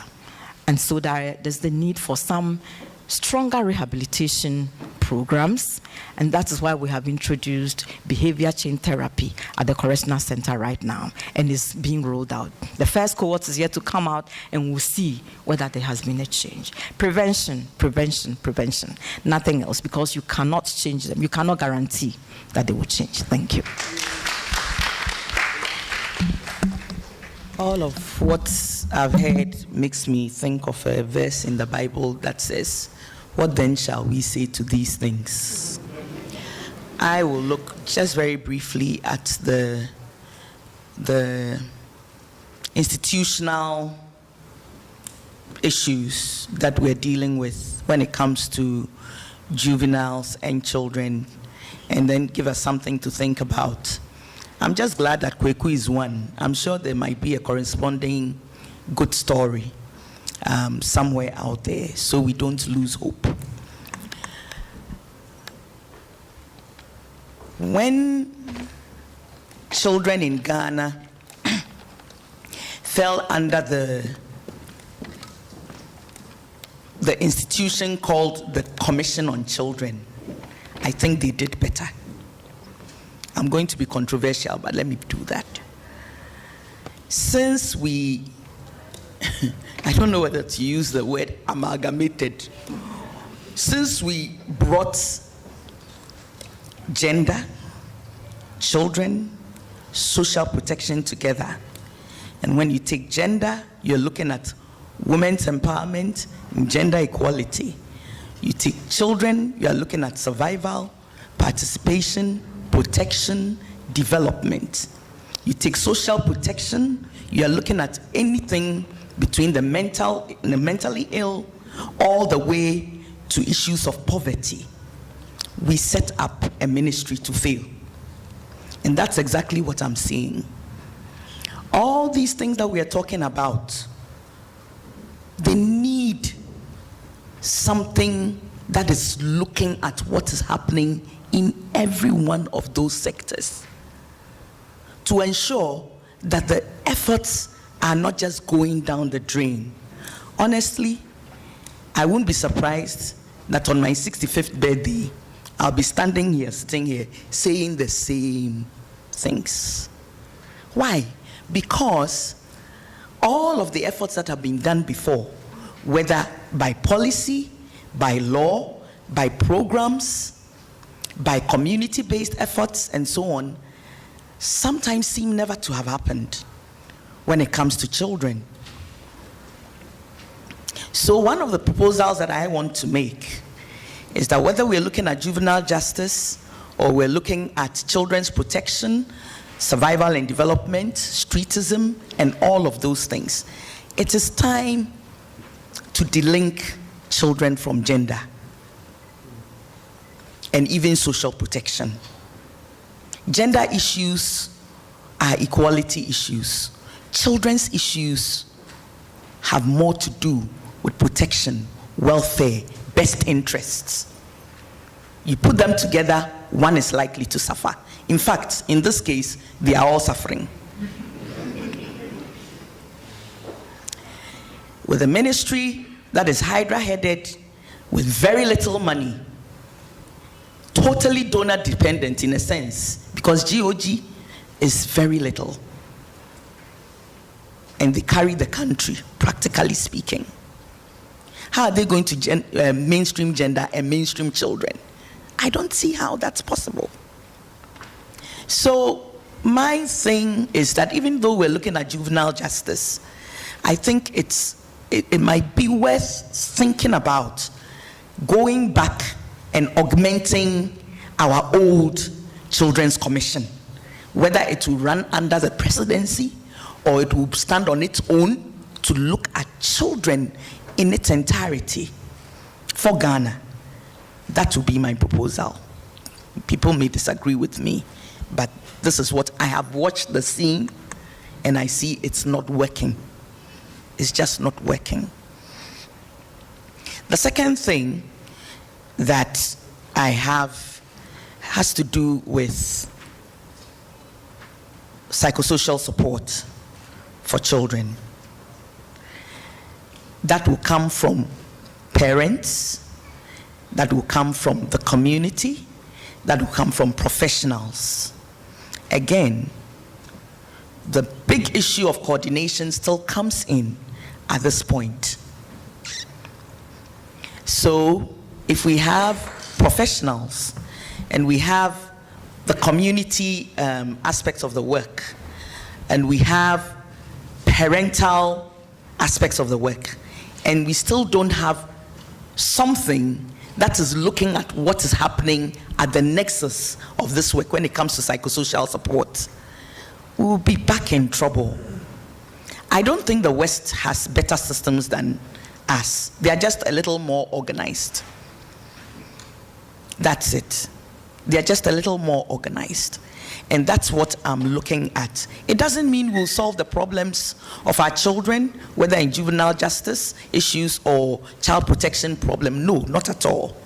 But it just means we'll become a little more intentional, a little more organized, a little more focused, and we'll be able to come back and say, this is how far we've come in the next 5 years, in the next 10 years. So that all the efforts that are being done can have a little bit more coordination, and we'll be able to tell what is actually happening in our sectors. So psychosocial support is important. When we look at the parents' issues, we unfortunately have lots and lots of children having children. So the children themselves need care. Yesterday I watched a video, and I mean, I just wanted to weep when I finished watching the videos. It was based on experiences of Kaya, where they sleep and what happens to them, which I'm sure many of you have already explained about. Children with children. So if you talk parental neglect, it's just a natural consequence, okay? And so even for those parents who are taking care of their children, they need support.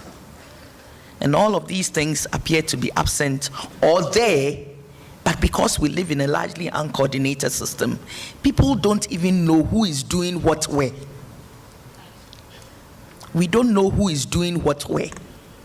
For us to be able to say, I can reach out to this person or that institution or that program to be able to do something with what I'm doing. So I think this is about all that I'll say. The juvenile justice people are here. The policy issues have been done.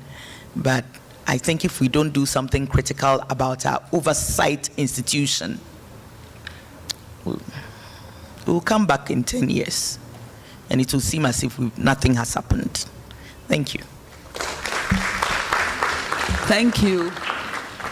So if anybody has a question, we can start at this point in time and then... Yeah, I'm Charles. In 1993, I was a student at Legon. I went to one of these justice courts. 3 boys were sent there.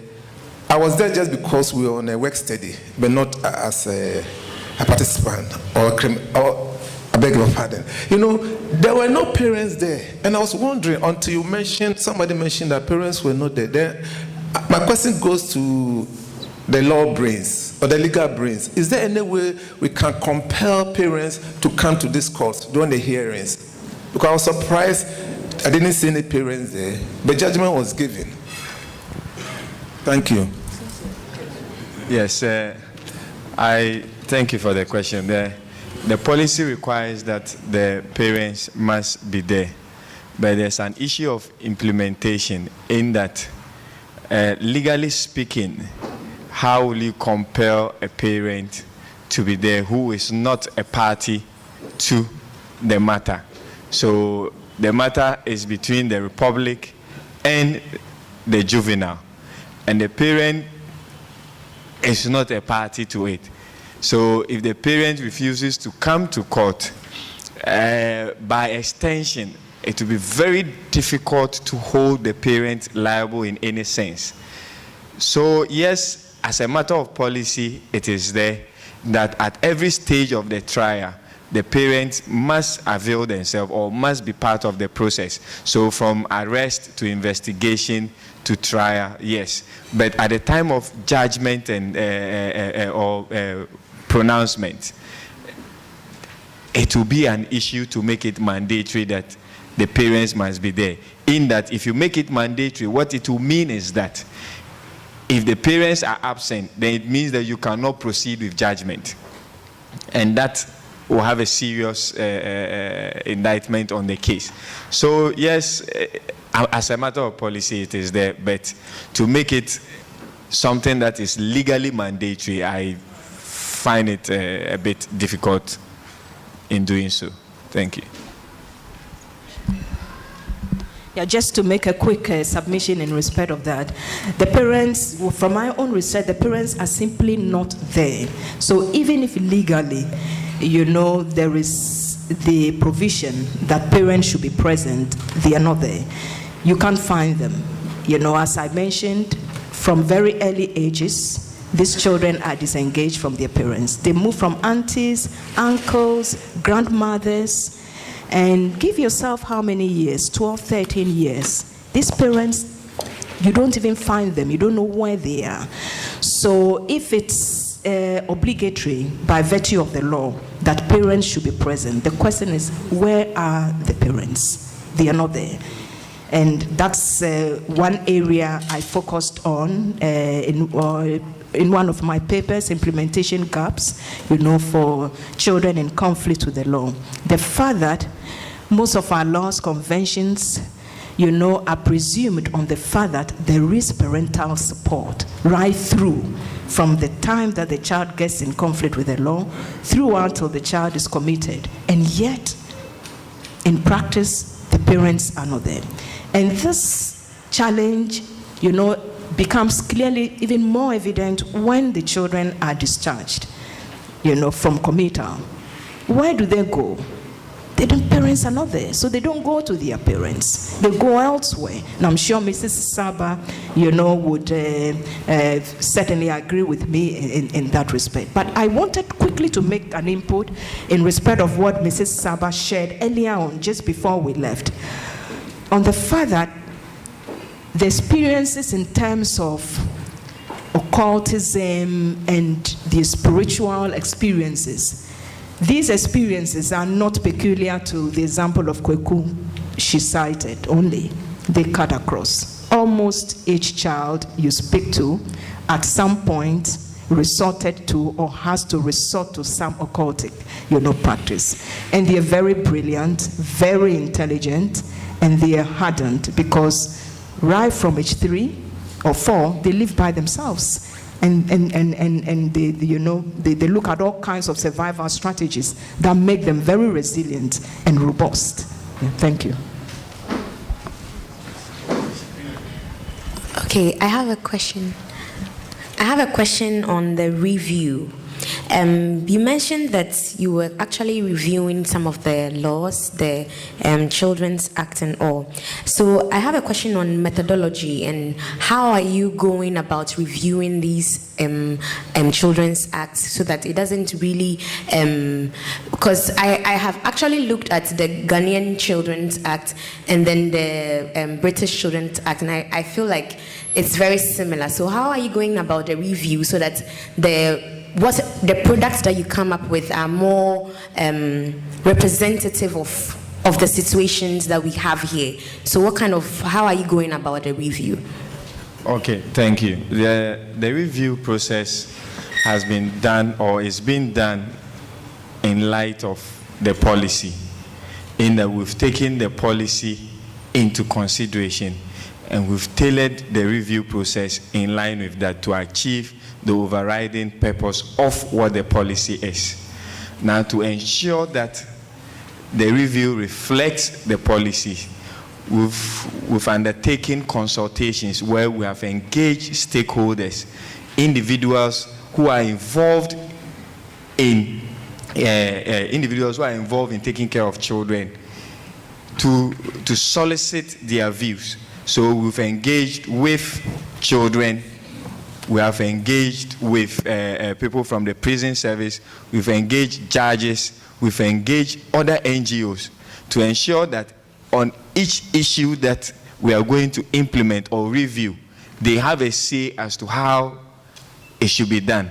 So it is not that we are just sitting somewhere and reviewing it. No.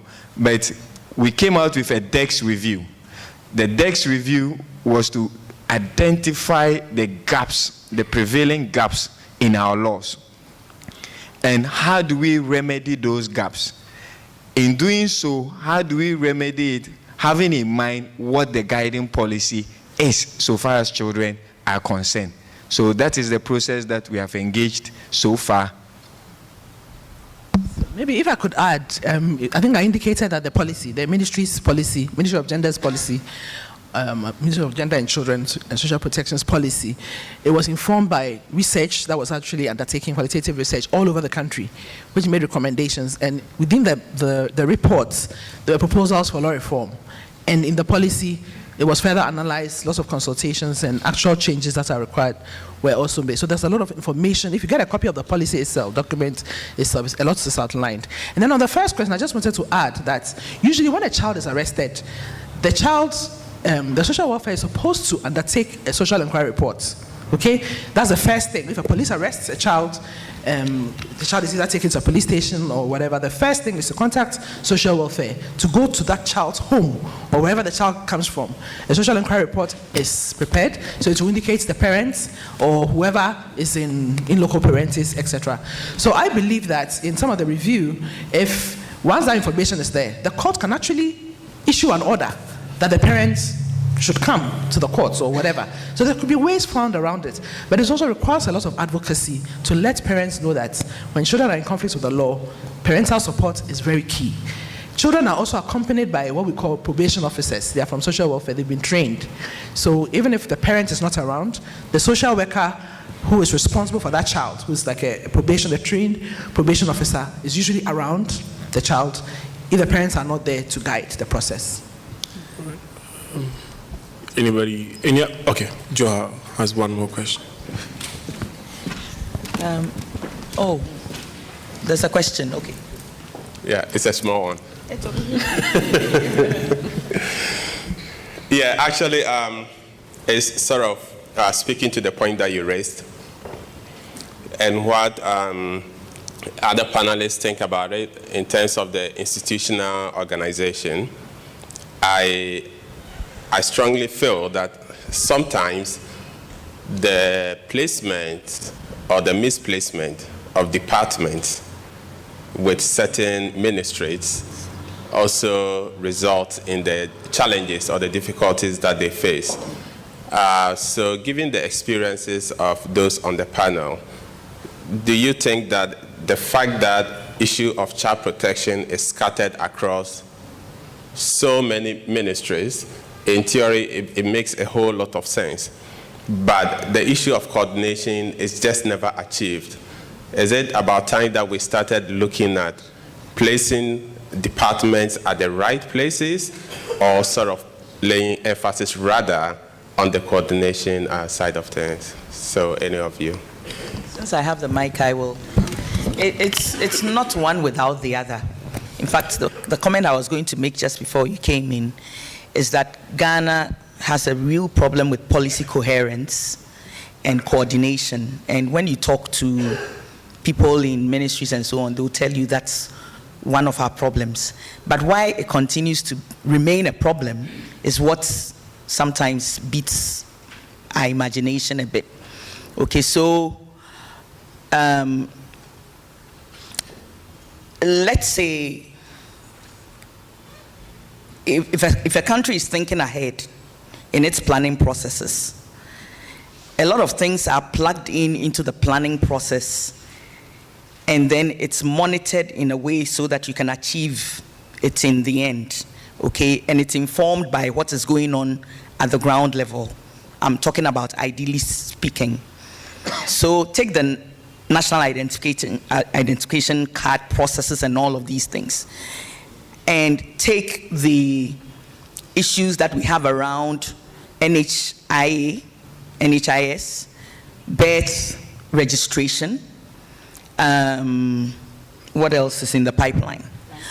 Yes, all of those things. Now, policy coherence within planning will ensure that in the next 5 to 10 years, finding parents won't be a problem. Just because we have an NIA, okay? Being able to track children to where they came from originally won't be such a big problem, because we are taking data and somebody is ensuring that we are coordinating all of these things. And not only that, if somebody was looking at children's issues in a very strategic way, they won't let any of those other departments rest until they have done what they know will be in the best interest of the child. So whether your name is Kenatifa or your name is whatever, if I'm interested in children, I'm knocking at your doors to make sure that all those things that you're doing in the next 5-10 years, we would have a better system that has improved, for children. It won't solve all our problems. I'm a realist in that sense. But it will make more sense. And we won't keep throwing our hands in the air as if, as for Ghana, dear, everything goes, all is whatever, and we can do nothing much. We can do something. I was just talking to Sheila and saying that, there's a whole system that's come up, with the national protection committees and so on. Number of years ago, Save the Children, which was in Ghana, started a similar work. This one is being done by UNICEF. If UNICEF decides that it wants to do something else, you know what will happen to that whole system. So that's the idea. It's not one without the other. Both coordination, coherence, and ensuring that we are actually having strategic focus on how these things should happen. That's what I would say. Maybe if I could just add a little bit. Within the ministry's policy, there's a National Child Protection Committee, which has two subcommittees, one looking at justice for children, the other the community child protection. Then there are regional child protection committees, district child protection committees, and community ones. So it's well structured. All the relevant ministries are all supposed to be represented in these bodies, but there are still a lot of problems. Just to even show you some of the confusion, I happen to be serving at the Department of Social Welfare on some advisory committee. Department of Social Welfare currently, it's one of the ministries which has gone everywhere before. It used to be under health, it used to be under employment, it used to be under local government, then it's found its space at gender. And even within gender, we found out and basically all the meetings we've held, we've been trying to see how to untangle the problem. At the moment, it is at the national level, then it has some regional offices. At the district level, Department of Social Welfare is not there. It is rather an institution known as the Community Development and Social Welfare, which is under local government, Ministry of Local Government. So there's a disjoint. So, when things are going wrong at the community level, people always blame Department of Social Welfare, the national people, and they'll say, it is not them. The officers who are even having that label social welfare at the community level and the local government service. Okay, so there's a lot of confusion. We've written a memo to the Ministry of Local Government whether within that law, which brought all the various ministries together, they could disentangle social welfare so that they could be in control of their officers right from the national to the districts. But we are told that this is a law. There's an ally which brought it all together. So there's a lot of lack of coordination, and until, as you've indicated and Angela has indicated, until that issue is addressed, we're not going to get anywhere. Even when we're drafting, we're helping. Some of us were helping to draft this policy. Department of Children was a key rider. They are responsible for policy on children. When it comes to services with regard to children, it's Department of Social Welfare. So there was always this resentment. They said, they are the ones who are supposed to be in the Children's Acts. They are on the ground doing the work. The policy is being designed by Department of Children, who are not the ones going to go down there to do the work. So the confusion is there, and until we address it, we are not going to go anywhere, and our children will not, get what they deserve. Thank you very much. During the discussions, we'll still have more time to engage on the issue of the policy coherence and all of that. But in the meantime, I want you all to put your hands together for these panelists. They've done a really very good job for us.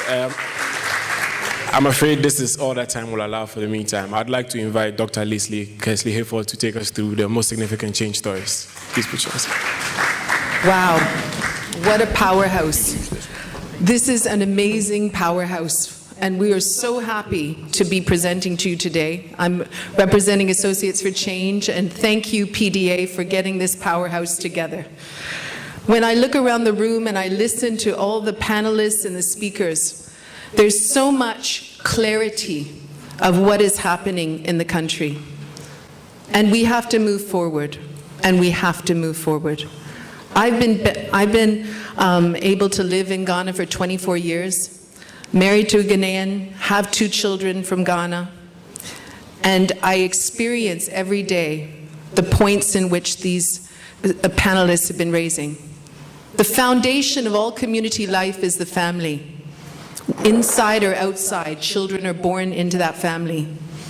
And the studies that you'll see across the board go down to a point, they drill down to one issue: parental, not only neglect, but a situation within the family where women and men are not working together. When you look at inequality issues in Ghana, those inequality issues are highlighted in the family dynamic. One chief told me in Awutu Senya one time, he said, Leslie, the problems of child protection in my district are because of divorce and separation. And unless we can solve the issues of divorce, separation, and non-marital legal parameters of how marriage is constructed, we can't go forward. He was a Ghanaian that had lived 30 years in America and come home over the last 10 years. And he was in culture shock. He was in absolute culture shock in Awutu Senya. Why? Because everyone was divorcing and separating. Why? Because men had decided that they needed a second wife. a third wife. And even though their family was in poverty, they had decided to take those decisions. So women were walking away, and the family was breaking down. Children in Ghanaian contexts are left in a challenging situation when we have cultural change. When culture changes, children have to adapt, so does communities and so do families. The most significant change methodology is one in which it helps us to understand, as the ethnographic speaker here was talking about, the deeper reasons for the problems and the success stories as to how to lift ourselves out of the problem scenario. I'm going to share with you a little bit about how the methodology is used and why UNICEF and the Ghana government wanted to use the methodology to change their practices. Now, I think that the speakers here have said a lot about the need for a tripartite relationship between government, civil society, and researchers. And PDA has done a marvelous job to have this platform in place. We also need social media and media practitioners to learn from the process. I'm going to take us through a little bit about why most significant change can help organizations look at the positive and see solutions that might come about when they're facing a dire situation. Child protection in Ghana and child abuse is very, very large scale and rampant. And it is affecting children across the country in different ways. What we did was a study that took us through all the different dynamics of child protection. We used the child protection framework that UNICEF offers, whether it's child trafficking issues, alternative care for children, child labor, gender-based violence, and we added a few. The UNICEF child protection framework was missing media communications as one of the abuses that we're seeing more and more. The other one we put in was the right to education. Through the qualitative research, we saw that the right to education was being not only a barrier and abuse within the child protection framework, but also a driver of change, a potential driver of change. We worked for about 6 months to a year. I think the study ended up being 1 year. 3 months in the north, 3 months in the south, collecting over 600 stories of children across the country. We went to about, I'll go through the sample in a second. What we were really trying to do was the third category, build capacity for most significant change methodology within CSOs and government agencies. We were working with the Ministry of Local Government and its Community Development Department and social welfare at local level, at district and regional level, helping them to understand how they could use MSC as a technique in their own monitoring and evaluation of their services. We also brought on board about 20 NGOs in the north and the south to train them up also in using this qualitative approach to data collection. So what is most significant change all about? I was going to spend 5 minutes reading a story that is constructed using MSC. But MSC is a deep dive. It's a deep dive into the lives of children. And it's a wonderful approach to understanding what success stories can we find in the rural areas and in the urban areas. What are some of the successes of children able to overcome poverty, able to overcome the child abuse situation, and psychosocially escape? It's not only for children, it's also for adults. And we need to hear these stories to also galvanize some positive energy, because working in child protection area is very, very tough. I put my hats off to all of you. I work mostly in the education sector, but the 20 or 10% of my time over the last 2 years spent in child protection has opened my eyes significantly. And let's give everybody a big hand in this audience. Aiko. It's one of the, I thought Ag-Ric was difficult. I thought education was difficult. But I must admit to you, listening to the stories of children in the child protection sector is one of the most difficult, and the interventions that you're putting on the ground, whether it's child trafficking, child migration, sexual reproductive health rights, all of these are the most difficult areas to work in. Why? Because there is a significant family breakdown issue in the country. So we're looking at deep dive experience qualitatively, helping children and adults to talk about their stories. What happened in the past? What was happening to them now?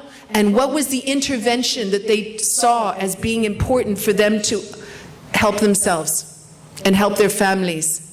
So it's just a three-part interview of looking back, seeing where they are now, and then finding out in a deep, meaningful way, how did they overcome the experience, and why, and why, and why. All of you here, I'm sure, have used those methodologies.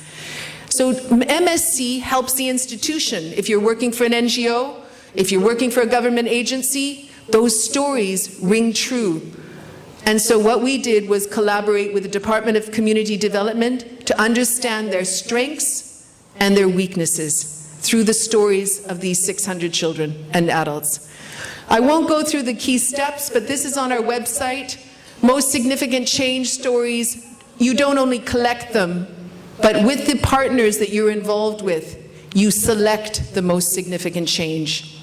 And with this most significant change approach, you have a panel. Often, if it's not a sensitive issue like this one, child protection, you can have the panelists from the community or from the district engaged in story collection and selection. But when it's a very sensitive issue like child abuse and child protection, it's not recommended. So what we did was we had to select the panelists who would select the stories very carefully. And at the district level, we spoke to other district officials so that we could not trace back to the stories in those communities. Because again, we wanted to have anonymity. At all stages, we wanted to ensure that children would not be hurt, or parents, by the stories they told us.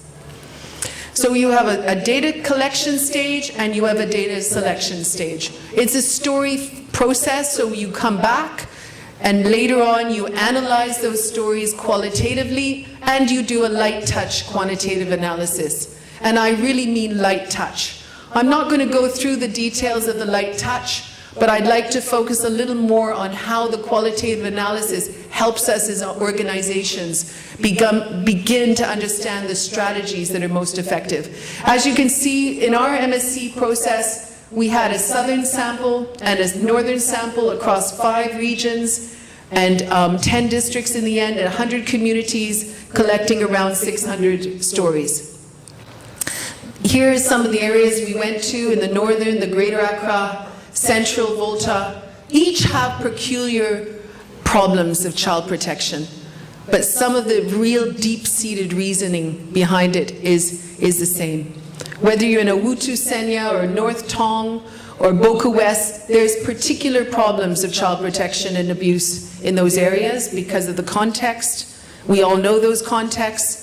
You have mining communities in the Boku West area, so there's a lot of child labor, not so much child trafficking, but a lot of child labor in that particular district, along with Telensi. You have also teenage pregnancy around Owutu Senya that is becoming out in most of the media because of a high level of transactional sex amongst youngsters.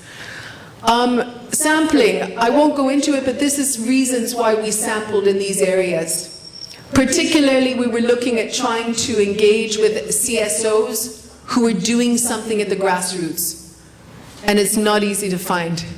There's not a lot of activity out there when you look at the over 200 districts in the country. Some of you are doing amazing work. And it is a piece of work that is so vital to the communities that we're working with on the ground. But we selected, in order to find stories of change, There were positive and some negative in those areas. So we were looking for a high number of UNICEF child protection activities as well as NGO engagement in those areas where we knew there was interventions. I won't go through this slide, but it just shows you the dimensions in which you can see the level of development we went through in terms of the Department of Community Development was on board from the beginning to the end. They were part of our research team. Some of them were engaged, some of them did not want to engage. But at all levels, the Ministry of Local Government and the department wanted their staff to engage on the process. So we found out through that engagement that we have some serious weaknesses in the structures and in the ability of our own social government officers to take responsibility for the work they're doing. We worked with them at all levels, and sometimes for over 3 weeks we would be in a district collecting stories. We would spend hours and hours trying to find organizations and agencies that wanted to work with us at the local level. But we were not paying large per diems, so you can imagine how much a struggle that was. We ended up with, I think, about 50% of our researchers and their researchers working together over those 2 weeks or 3 weeks. These are the numbers of, I know you can't see them, but there's a large number of NGOs engaged in the process. So we have challenging heights. We have so many basic needs, child rights organizations that are working, CRS, you can't see them very well, but a large number of NGOs and child protection agencies are on the ground in those districts that I named up there. They were taking quite a bit of the work in the districts we were seeing. Children were highly dependent on their interventions. The key interviews, you can see those. The most important, I think, in the interview process in MSc are the grassroots. Listening to women, listening to men's groups, as usual. In qualitative research, this is somewhat of a no-brainer now in Ghana. You have to listen to them separately. You have to see their perspectives separately. You have to also interview the youth, and because of ethical issues, we chose 12 to 17-year-olds. And we had ethical clearance. And we asked for those ethics tools to be used in the field.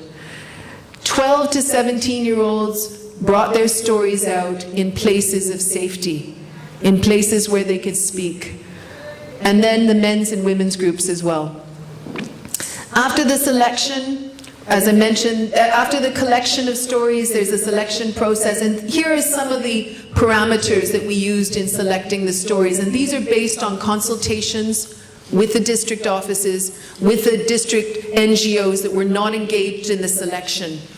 So we chose people who were engaged in child protection, but not engaged in the selection, in the collection of stories with us. So the sustainability, the issue of this level of change, how deep was the change?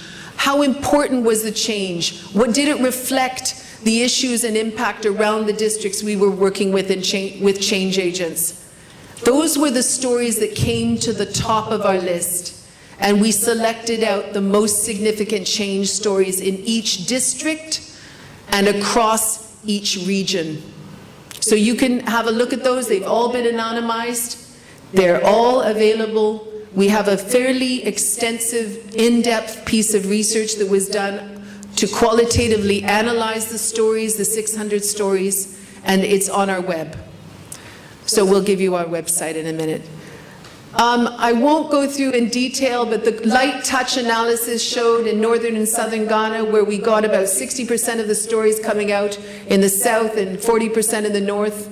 We also looked at issues around how many stories were collected from children and how many from adults, and you can see the majority in the south were collected from children in 62 cases. 62% of the stories were collected there. The gender balance is there. Well, most importantly, the majority of stories, here it shows, and I'm sorry you can't see it very well, but between the age cohort where the majority of stories came out were 12 to 17-year-olds, which was our target as well.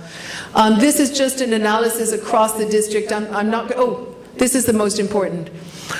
Out of the 600 stories, or 545 that we actually selected, and analyzed in a deeper way, the majority of themes, the thematic areas I spoke about before in relation to the child protection framework, this is where the stories lie in terms of the depth of those stories and the number, the proportion.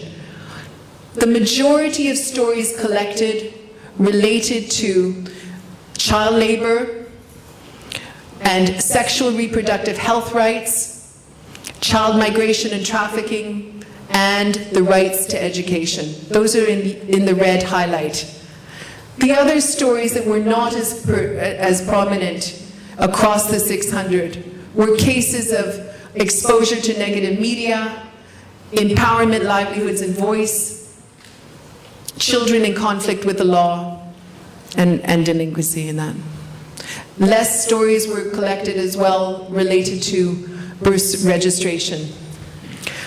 Now the findings. When you have 600 stories and you want to understand the strengths and weaknesses of the interventions that you have on the ground, you have a depth and pool of information from these 600 stories. You can analyze them from the most critical interventions. You can look at the problem scenario. You can look at what worked and what didn't work. So what we did was, across the board, we started to dive into those 600 stories to understand what was working and what was not working in relation to child protection. What we found in the area of child labor was that there's an increasing knowledge and awareness of child labor issues and the effects on children's development. There is some level of attitudinal behavior change towards child labor at the community level. There's some reduction in child labor incidents across the Ga West area, the Greater Accra and the Talensi region, due to the efforts of NGOs and the synergy with the state. There was also some evidence that children have developed interest in education and have improved when they transition back into the education system. And this was a big if. Strategies and interventions that were working from the child protection stories that we analyzed, with the community sensitization, of course, and the focus on that sensitization across the Children's Act. The provision of educational support, as mentioned, was pivotal to child labor issues. If children were taken out of school and were not supported with a package to re-enter, that prevented many of them from accessing and improving. Video shows were used and livelihood packages for parents. These were the 4 interventions that came out very, very strongly in the stories of change. I'm going to do one more, and I'm going to give you the choice of which one I do. Is it sexual reproductive health rights that you're interested in? Put up your hands if you're interested in that one. Child trafficking, child marriage, child abuse and neglect, child rights, alternative care for children, child law and delinquency, and that's it. So which one do we want to choose? Who would like to see the sexual reproductive health rights? Put up your hand if you want to see that one. It's not great, okay. What about the alternative care for children? Who would like to see that one? Okay, a few more. What about the child rights to education? Oh wow, we're getting somewhere. And I'm going to start on child marriage. Who's interested in child marriage here? Anyone? Ooh, okay, that's good too. Let's try this one. So when you go through the stories of change, as I mentioned, you analyze from qualitative perspective, what are the themes being generated in relation to the domains of child protection? So we were using quotations, we were using an analysis process, a thematic analysis process. So we started looking at the fact that we saw in the stories of marriage, child marriage, there was an increased awareness of child trafficking and, oh sorry, this is child trafficking. Where is the marriage? Oh, I hope it's not gone. Okay, child marriage. There was a significant reduction in the incidence of child marriage in some communities, recording 0 incidents for the last 2 to 3 years in the northern regions where there had been a significant process of child marriage in the past. There was an increased awareness of physical and psychosocial effects of child marriage, and there were cases of child marriage being reported to the appropriate authorities as the Girls' Education Unit, DOVSU, and others. Children were empowered to speak out and act in some cases against child marriage. Where was this happening? Strategies and interventions that were being used to empower this process related to the sensitization on child marriage, the use of the UNICEF toolkit, and the formation of child rights clubs in some of the districts we were working in. And also the support for child victims of child marriage and the reintegration into school and the income generation programs. Some cases where communities had set bylaws, although that was not always an effective approach. So that's it for child marriage. I'm going to now skip to the child rights and then we'll wrap up. Many community members have seen the importance of education and are doing everything to get their children educated. As for me, I will do all I can, even if I have to sell my last cloth to take my children to school, female adult. We now know the importance of education, and all the parents are now forcing to put their children to school. Some of the quotes that we gathered in the northern region and the other. So significant changes. Where were we seeing this? This was resulting from the provision of packages, scholarship support for children through CAMFED, through Girls' Education Unit, and through some of the NGOs in the north and south. There was increased enrollment, retention, and completion. There was increased improved academic performance and high retention and completion levels. Overall, we were seeing a higher level of self-confidence, assertiveness, and determination to finish the education sector, to finish the education process. There was provisions, as mentioned, in different types of financial support for children, and most importantly, school clubs. School clubs were playing a significant role in helping protect children in these areas. So finally, I'm just going to skip quickly to some of the main findings and the lessons learned from the North and South. What we were seeing across the northern and southern sector in relation to stories was that there was more prevalence of community child protection structures, and some were working and some were not. The northern sector showed there were very weak structures working, very weak. In some cases, the structures were containing elders and community members who were impeding child protection issues. They were restricting the information going to the districts, and they had a significant role in some abuse cases. So they were not allowing girls, for instance, to voice out the issue. In the South, the child protection structures were a little bit stronger, but not much.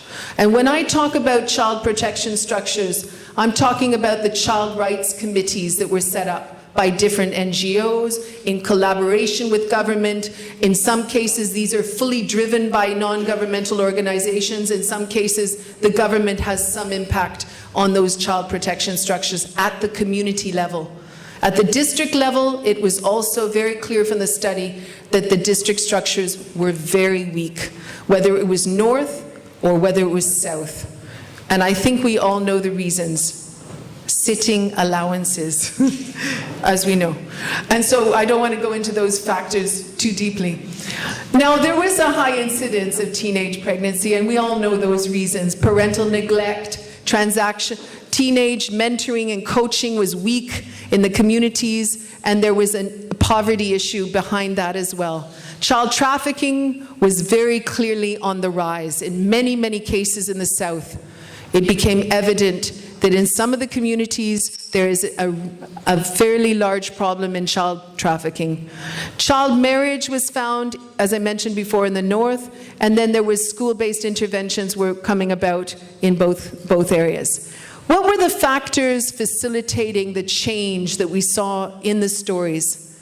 Where we saw the education system in some schools as a key protective environment for children at risk, that was helping support children to prevent them from risks of abuse and child neglect.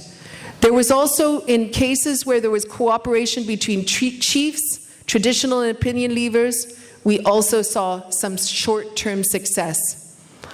Again, where there was livelihood support to families, there was success.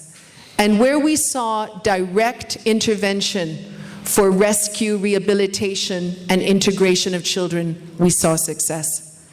Again, I won't go into the types, but we analyzed the different types and looked at the depth of change, which types of stories were showing significant change from an individual level, a family level, and a community level. Concluding remarks, the last thing I'd like to say. Most significant change can be used for communication processes for development. When we collect them as agencies, we have an ability to anonymize them and to use them to project the numbers that we already know. I think one of the panelists mentioned Ghana is very good at collecting numbers. Whether it's MIX, the multi-indicator cluster studies, whether it's Ghana's living standards surveys, we have a fairly robust system of data collection. What we don't have are activists, researchers working together to learn about what change is going on and what is not going on to affect change in policy level, at district levels, and community levels. We have to speak together more, researchers, practitioners, and advocates, and media when we feel not as fearful to talk to them. But we have to work with the 4 different institutions. Thank you very much. Thank you very much. At this point, we invite questions. Anybody with a question to Thank you very much for this insightful delivery and the focus and emphasis on stories. And once again, reiterating the usefulness of the ethnographic approaches. I'm just wondering, number one, the first question is, since it was predominantly qualitative, how were you able to assess reduction, for instance, in child marriage, reduction in this or that? On what basis, were you able to do that kind of assessment? And also, secondly, this is so useful. But again, when it comes to qualitative outcomes or anthropological outcomes, there are, sometimes a views that this is not really evidence-based research. And so it doesn't contribute actively to the policy process. What is the critical point of intersection for you with what has evolved over the recent years in terms of child protection? Are you in touch with them? How is this feeding into the policy process? And quickly, I know you'd want to share this with us because, drawing on stories, you want to engage with policy that is not linear. But many a time our policy processes, I have always said, implementation is problematic because of the policy process approach itself, which is so linear, step by step. And yet, on the ground in practice, it's a complex process. So how do these wonderful findings feed into a policy process which is so linear oriented? Thank you. Yeah, we often see that sometimes when you go to a community with such programs, they will tell you because we are poor. So your livelihood package, did it go before the survey or it went during the survey or at the end of it? The livelihood package for parents. Yeah. I think we need to take it in context that MSC is a driver of research within institutional settings. So whether it's a non-governmental organization or a government agency trying to analyze what works and what doesn't work, it also needs other types of research to support its findings. We know in Ghana that we have studies on child protection in different districts, and we were using those analyses from UNICEF and others to supplement and to also validate the findings we were getting from the district levels. We were using particularly the latest research from MIX, the multi-indicator cluster study, to see whether the findings from the different districts were validated. We also had a system of doing interviews at district level with other agencies to interview them about what the key child protection issues were in their communities and districts. We could not say that the community level data is representative in any way of the district or the region, because this is a qualitative study going deep into 100 communities across the country. But in those communities where we saw a reduction in child marriage, we validated. We went to see other stakeholders to ensure that the state of affairs was for that particular community. The other issue about evidence-based research, most significant change cannot be used alone. So we have to be able to work with other types of research methodologies to bring it up to policy level.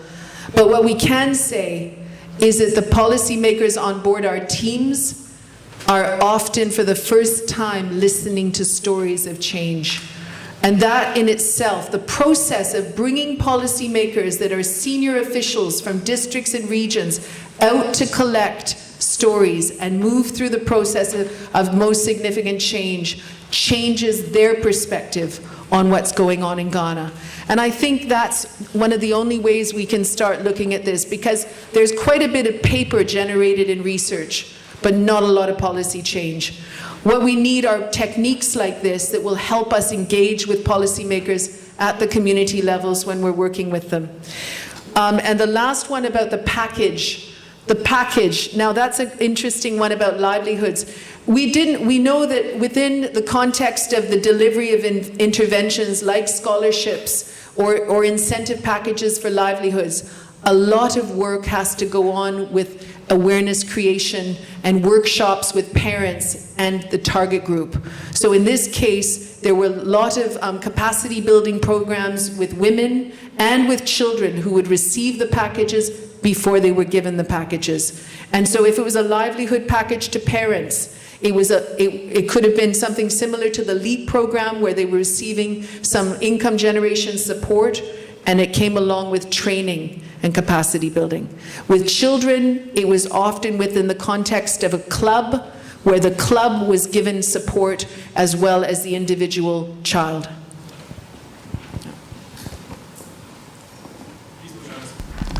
Please put your hands together. Thank you very much. One thing that I've found profoundly interesting within that space is history itself. I mean, like most of the other disciplines engage history every once in a while, but for development, I think the reason why it's crucial for us is because it's not just that things repeat themselves every now and then, but it's because if you look at everything, there's an element of history in there. You look at the legal system that we have in Ghana today, you look at the way in which we even bring in certain interventions to guide the problems that we face. And child protection is one of the issues that we can't isolate from this. And what we have today, it hasn't just been influenced by our history, but then by the people that we've come into contact with and how we've understood whether or not some of the things that they've introduced to us are very relevant for our context. And for that matter, I suggested that we have a panel discussion with people that are very knowledgeable, not just in the field of history, but then within child protection specifically, so that we can get to understand how far we've traveled, various institutional frameworks that we've come into contact with, and how they've influenced what we have today. Through that, we can be able to assess at least whether or not we are on the right path, and secondly, whether or not there are some things that we can do differently, taking into context where we find ourselves today and how far we've traveled. For this panel, I'd like to introduce, first of all, Dr. Kwabena Frimpang-Manso from the University of Ghana, Department of Social. I'd also like to invite Charles Chega. Charles is a consultant with Cutting Edge Consults, and he's a former Director General for the Ghana Education Service. Next, I'd like to call upon Clement Sefat Nyako. He's a research evaluation and learning manager at Participatory Development Associates. Please put your hands together for him. And from the Department of Children, I'd like to invite Abna Aprikoa Ojiri. Oh no, I can't make that mistake again, I'm sorry. Please put your hands together for her.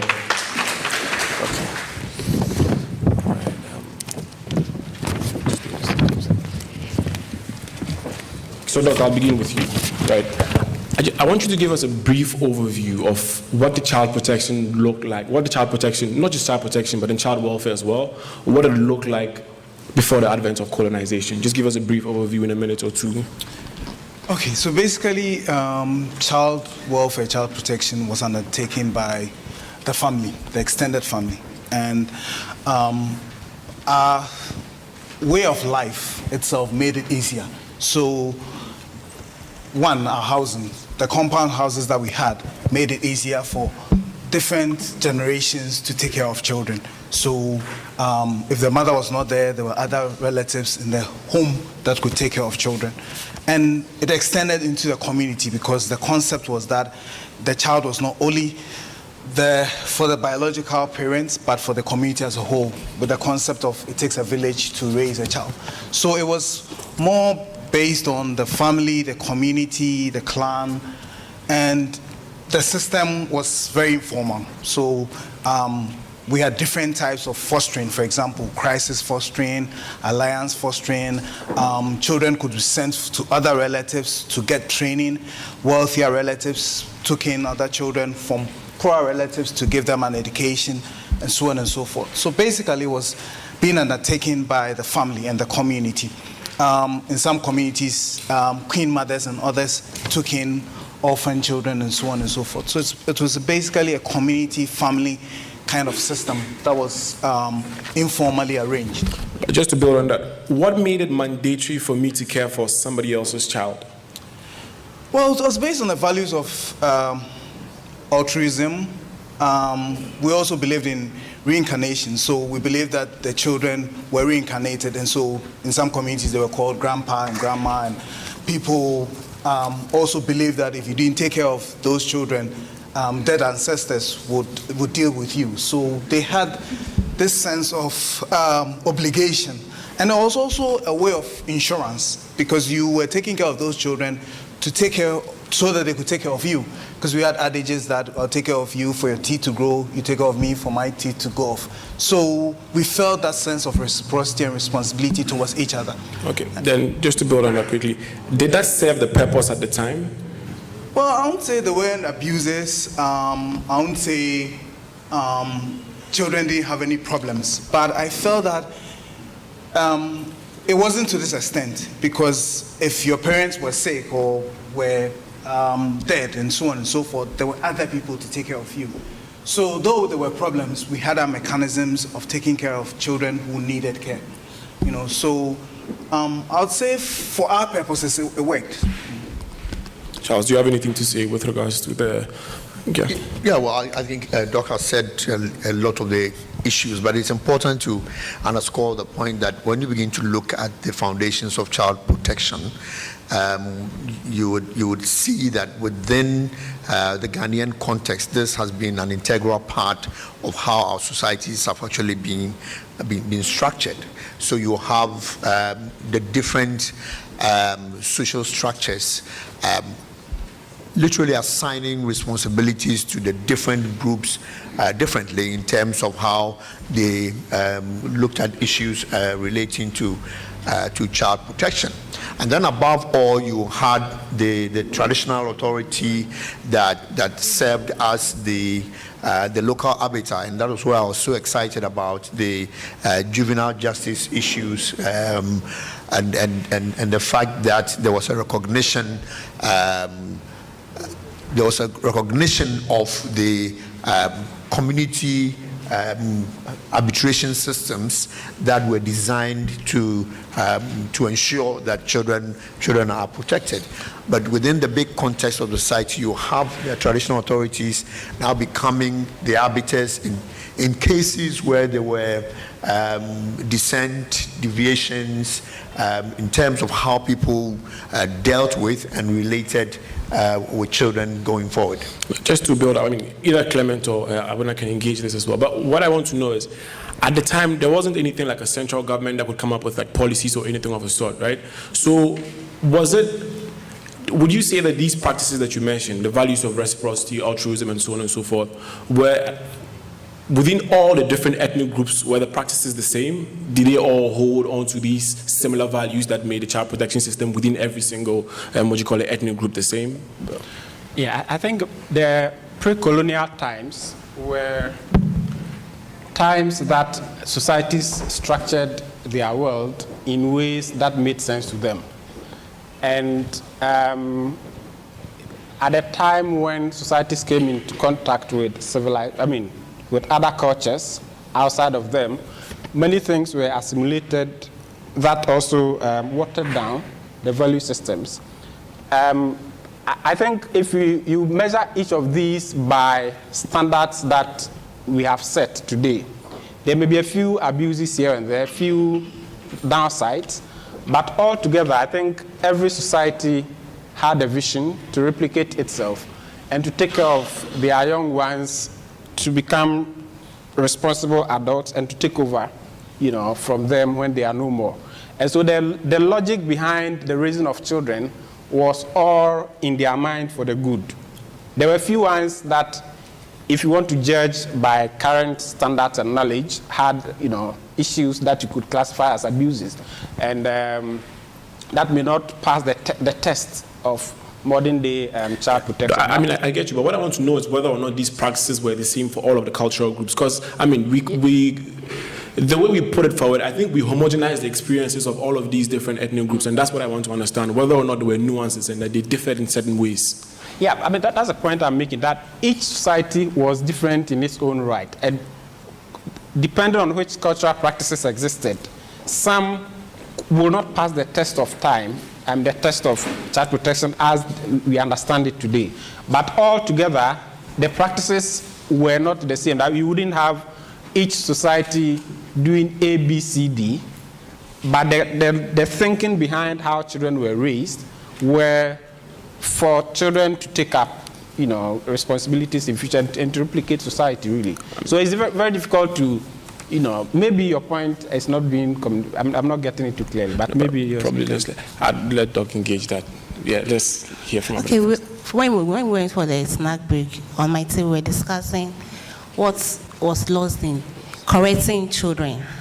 Like maybe you find that in this day, you can't just go and correct someone's child or even spank someone's child. It is not done.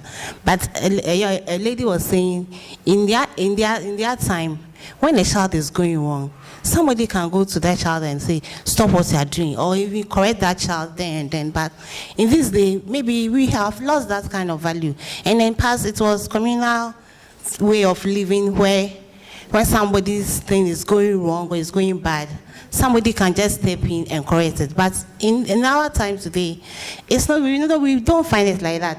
There may be the extended family system is lost, or we just keep it to ourselves and think that we look after our own children and not take care of other people's children. But we can't go that way too. There has to be a balance. And in doing that, and maybe reproducing those things in our case, educating our children on the value of communal living and also the values that makes us unique as Ghanaian children. Or maybe in our various ethnic groups, maybe from Akan, the way we live when our grandmothers and our mothers were living, we instill those values in our children right now so that the way of protecting our children in our own community, in our own small way, it will go better to help and we protect children. Thank you. Thank you very much. I think Doc wants to make a contribution. Okay. Well, that's absolutely fine. I mean, the other bit of uniformity could come across in so many ways. I mean, there are ethnic group societies that allowed children to work, and those could be in various forms. Some societies did circumcision of girls and boys at different ages, and today we can't go back to the same. I mean, we will test each of them differently, but definitely there were variations, but ultimately people understood life the way they were exposed to. Okay. So now, how did this begin to change? I think I'll come back to Doc again. How did the system begin to change gradually? I mean, definitely with as urbanization started and people started becoming much more independent, and you mentioned the housing structure, living in much more smaller houses and in singular unit. I suppose that contributes to the answer in one way or another. But I want you to just give us an overview. But it's starting with the point where these changes began to happen. Well, I think it was the contact with Europeans and the industrialization and the move away from our rural settings. Because when industrialization set in and we were building the railways and so on and so forth, most of the men left the villages to go and look for greener pastures. Most of them who came to the urban areas then had concubines, had children who were not, they didn't really feel responsible for, and so there was a lot of delinquency, a lot of children who were vagrant and so on and so forth. And the British really introduced child protection as a form of social control. So theirs was reformatories, hostels, and so on and so forth to keep their communities clean. And once those things also started, the ties began to loosen. So people then became more dispersed. We didn't have these communal type of living. In the urban areas, it was much more difficult for people to take care of each other's children because of the way of life in the urban area. So basically, I would say that it changed with our contact with the Europeans and modernization, the effects of globalization, and so on and so forth. Just a quick question before Charles takes over. Now, what I want to know is, so with industrialization, urbanization, people moving to the cities and looking for jobs and so on and so forth, it brings me back to my earlier question, because I wanted to dovetail into this. If we speak of a similar, I don't know the right word to use to capture this, but if there was some resonance within the different ethnic groups in terms of how to bring up a child, the communal responsibility, the concepts of, the ideals of reciprocity, altruism, and so on and so forth. How come if we move from our own respective villages and meet in urban settings, those same values don't run in us, but then something else takes over, or that it doesn't become the same way as it was back in those villages, but then different systems, come about? I mean, as you said, I don't think it took one day for its values to change. When I was younger, if somebody saw you doing something that was wrong, they corrected you. Now, even teachers can't correct our own children because we are rushing to the schools to ask them, why did you say this to my child, why do you do so? So we've become more Europeanized, we've become more individualistic, but also different things have also taken over. I mean, economics. If I want to go and I live in a one-bedroom flat with my wife and kids. If my cousin dies and their kids are there, I can't bring them here because I don't have the space. So different things have changed our values. It's not only been because, as he said, there are differences. We had matrilineal inheritance, we had patrilineal inheritance, and so on and so forth. But there was a way for the child to inherit. Now people can decide I'm doing a will and that's it. They cut their children out of it, believing that maybe they've become modern or their children weren't respectful and so on and so forth. But in the traditional setting, they would definitely have a way of inheriting something. So different aspects of the movement from the very traditional to maybe us being modern has affected our values, which maybe we need to go back to. Yeah, so let me just try and see if I can capture this discussion in this way. So we are looking at the traditional basis, the historicity, and all of these issues relating to child protection. And it's important, we've agreed that child protection issues are very integral in the way we bring up children in our communities. And so we have the understanding in terms of what it means to pursue an agenda to protect children in our communities. Right. So the other aspect is that when you come to modern times, the difference is that in the traditional period, most of these practices were not documented. So you had them as normal everyday practices, which were not written down, but were transferred through the oral tradition method and imbibed in the people within the community and became standard norm and practice in the area by way of child upbringing. But again, I also am of the view that, again, when you begin to look at the whole concept of child protection in history, it has its basis in terms of the efforts by communities to enforce their respective social norms and practices. So a child is born into a family and you want the child to grow up well, so you insist that the child goes through a certain pattern. So it has inherent in it a certain concept of punishment and correction. So again, as people continue to take children through that process of making sure that they are growing properly, to become responsible people, children are sanctioned, children are punished, culture becomes a very important part of it, and children are meant to grow up, aligning with the cultural practices in order that there can be some self-preservation within the society for the future. And again, when the whole issues of child protection begins to pop up as a critical issue and concern, particularly in relation to the issue of punishment, correction, and abuse, then that is where the conflict begins to emerge, because then you have a complete clash between the insistence of promoting a certain cultural value across the board and some new norms and practices that we eventually get into growing up, which begins to bring in a new dimension of the traditional understanding of cultural practices. Let me just give an example with the point about FGM. For many communities, and I watched a film on FGM on, I think it's on Al Jazeera recently, and I was very sad. The old grandmothers were very happy that you should go ahead and do the FGM. The men had their own positions until they were brought directly into the challenge that girls were facing.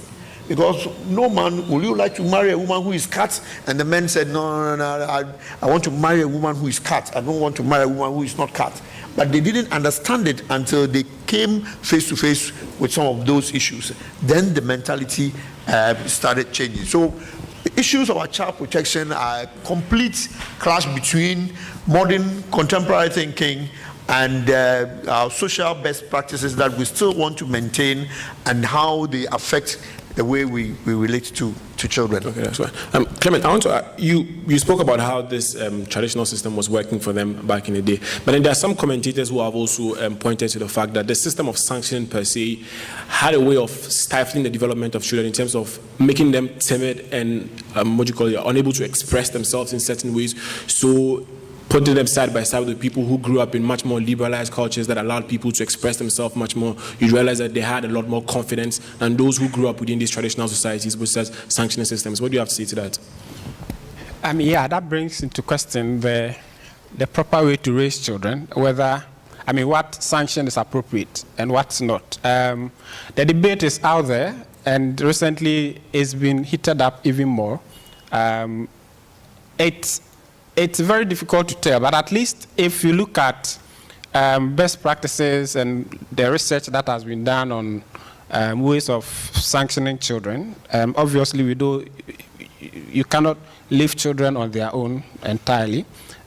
Those who are Christians will say, the Bible says if you spare the rod, you spoil the child. And others will say, well, yes, but you can use consequence and rewards also as a way of reward, sanctioning and encouraging children to live in ways that are approved by society. There again, you ask what is approved by society. There are many parents whose behaviors which they hope to instill in their children, are out of place. But then, the litmus test of what is best and how children should be raised is left out there. Obviously, the question of using the cane, for instance, on children has been contested. And I definitely think if you want to live give the liberty to adults to cane children, then you may be, I mean, there may not be limits as to how much you should allow adults to do so. There are cases where adults, put the hands of children in, boiling oil, for instance, and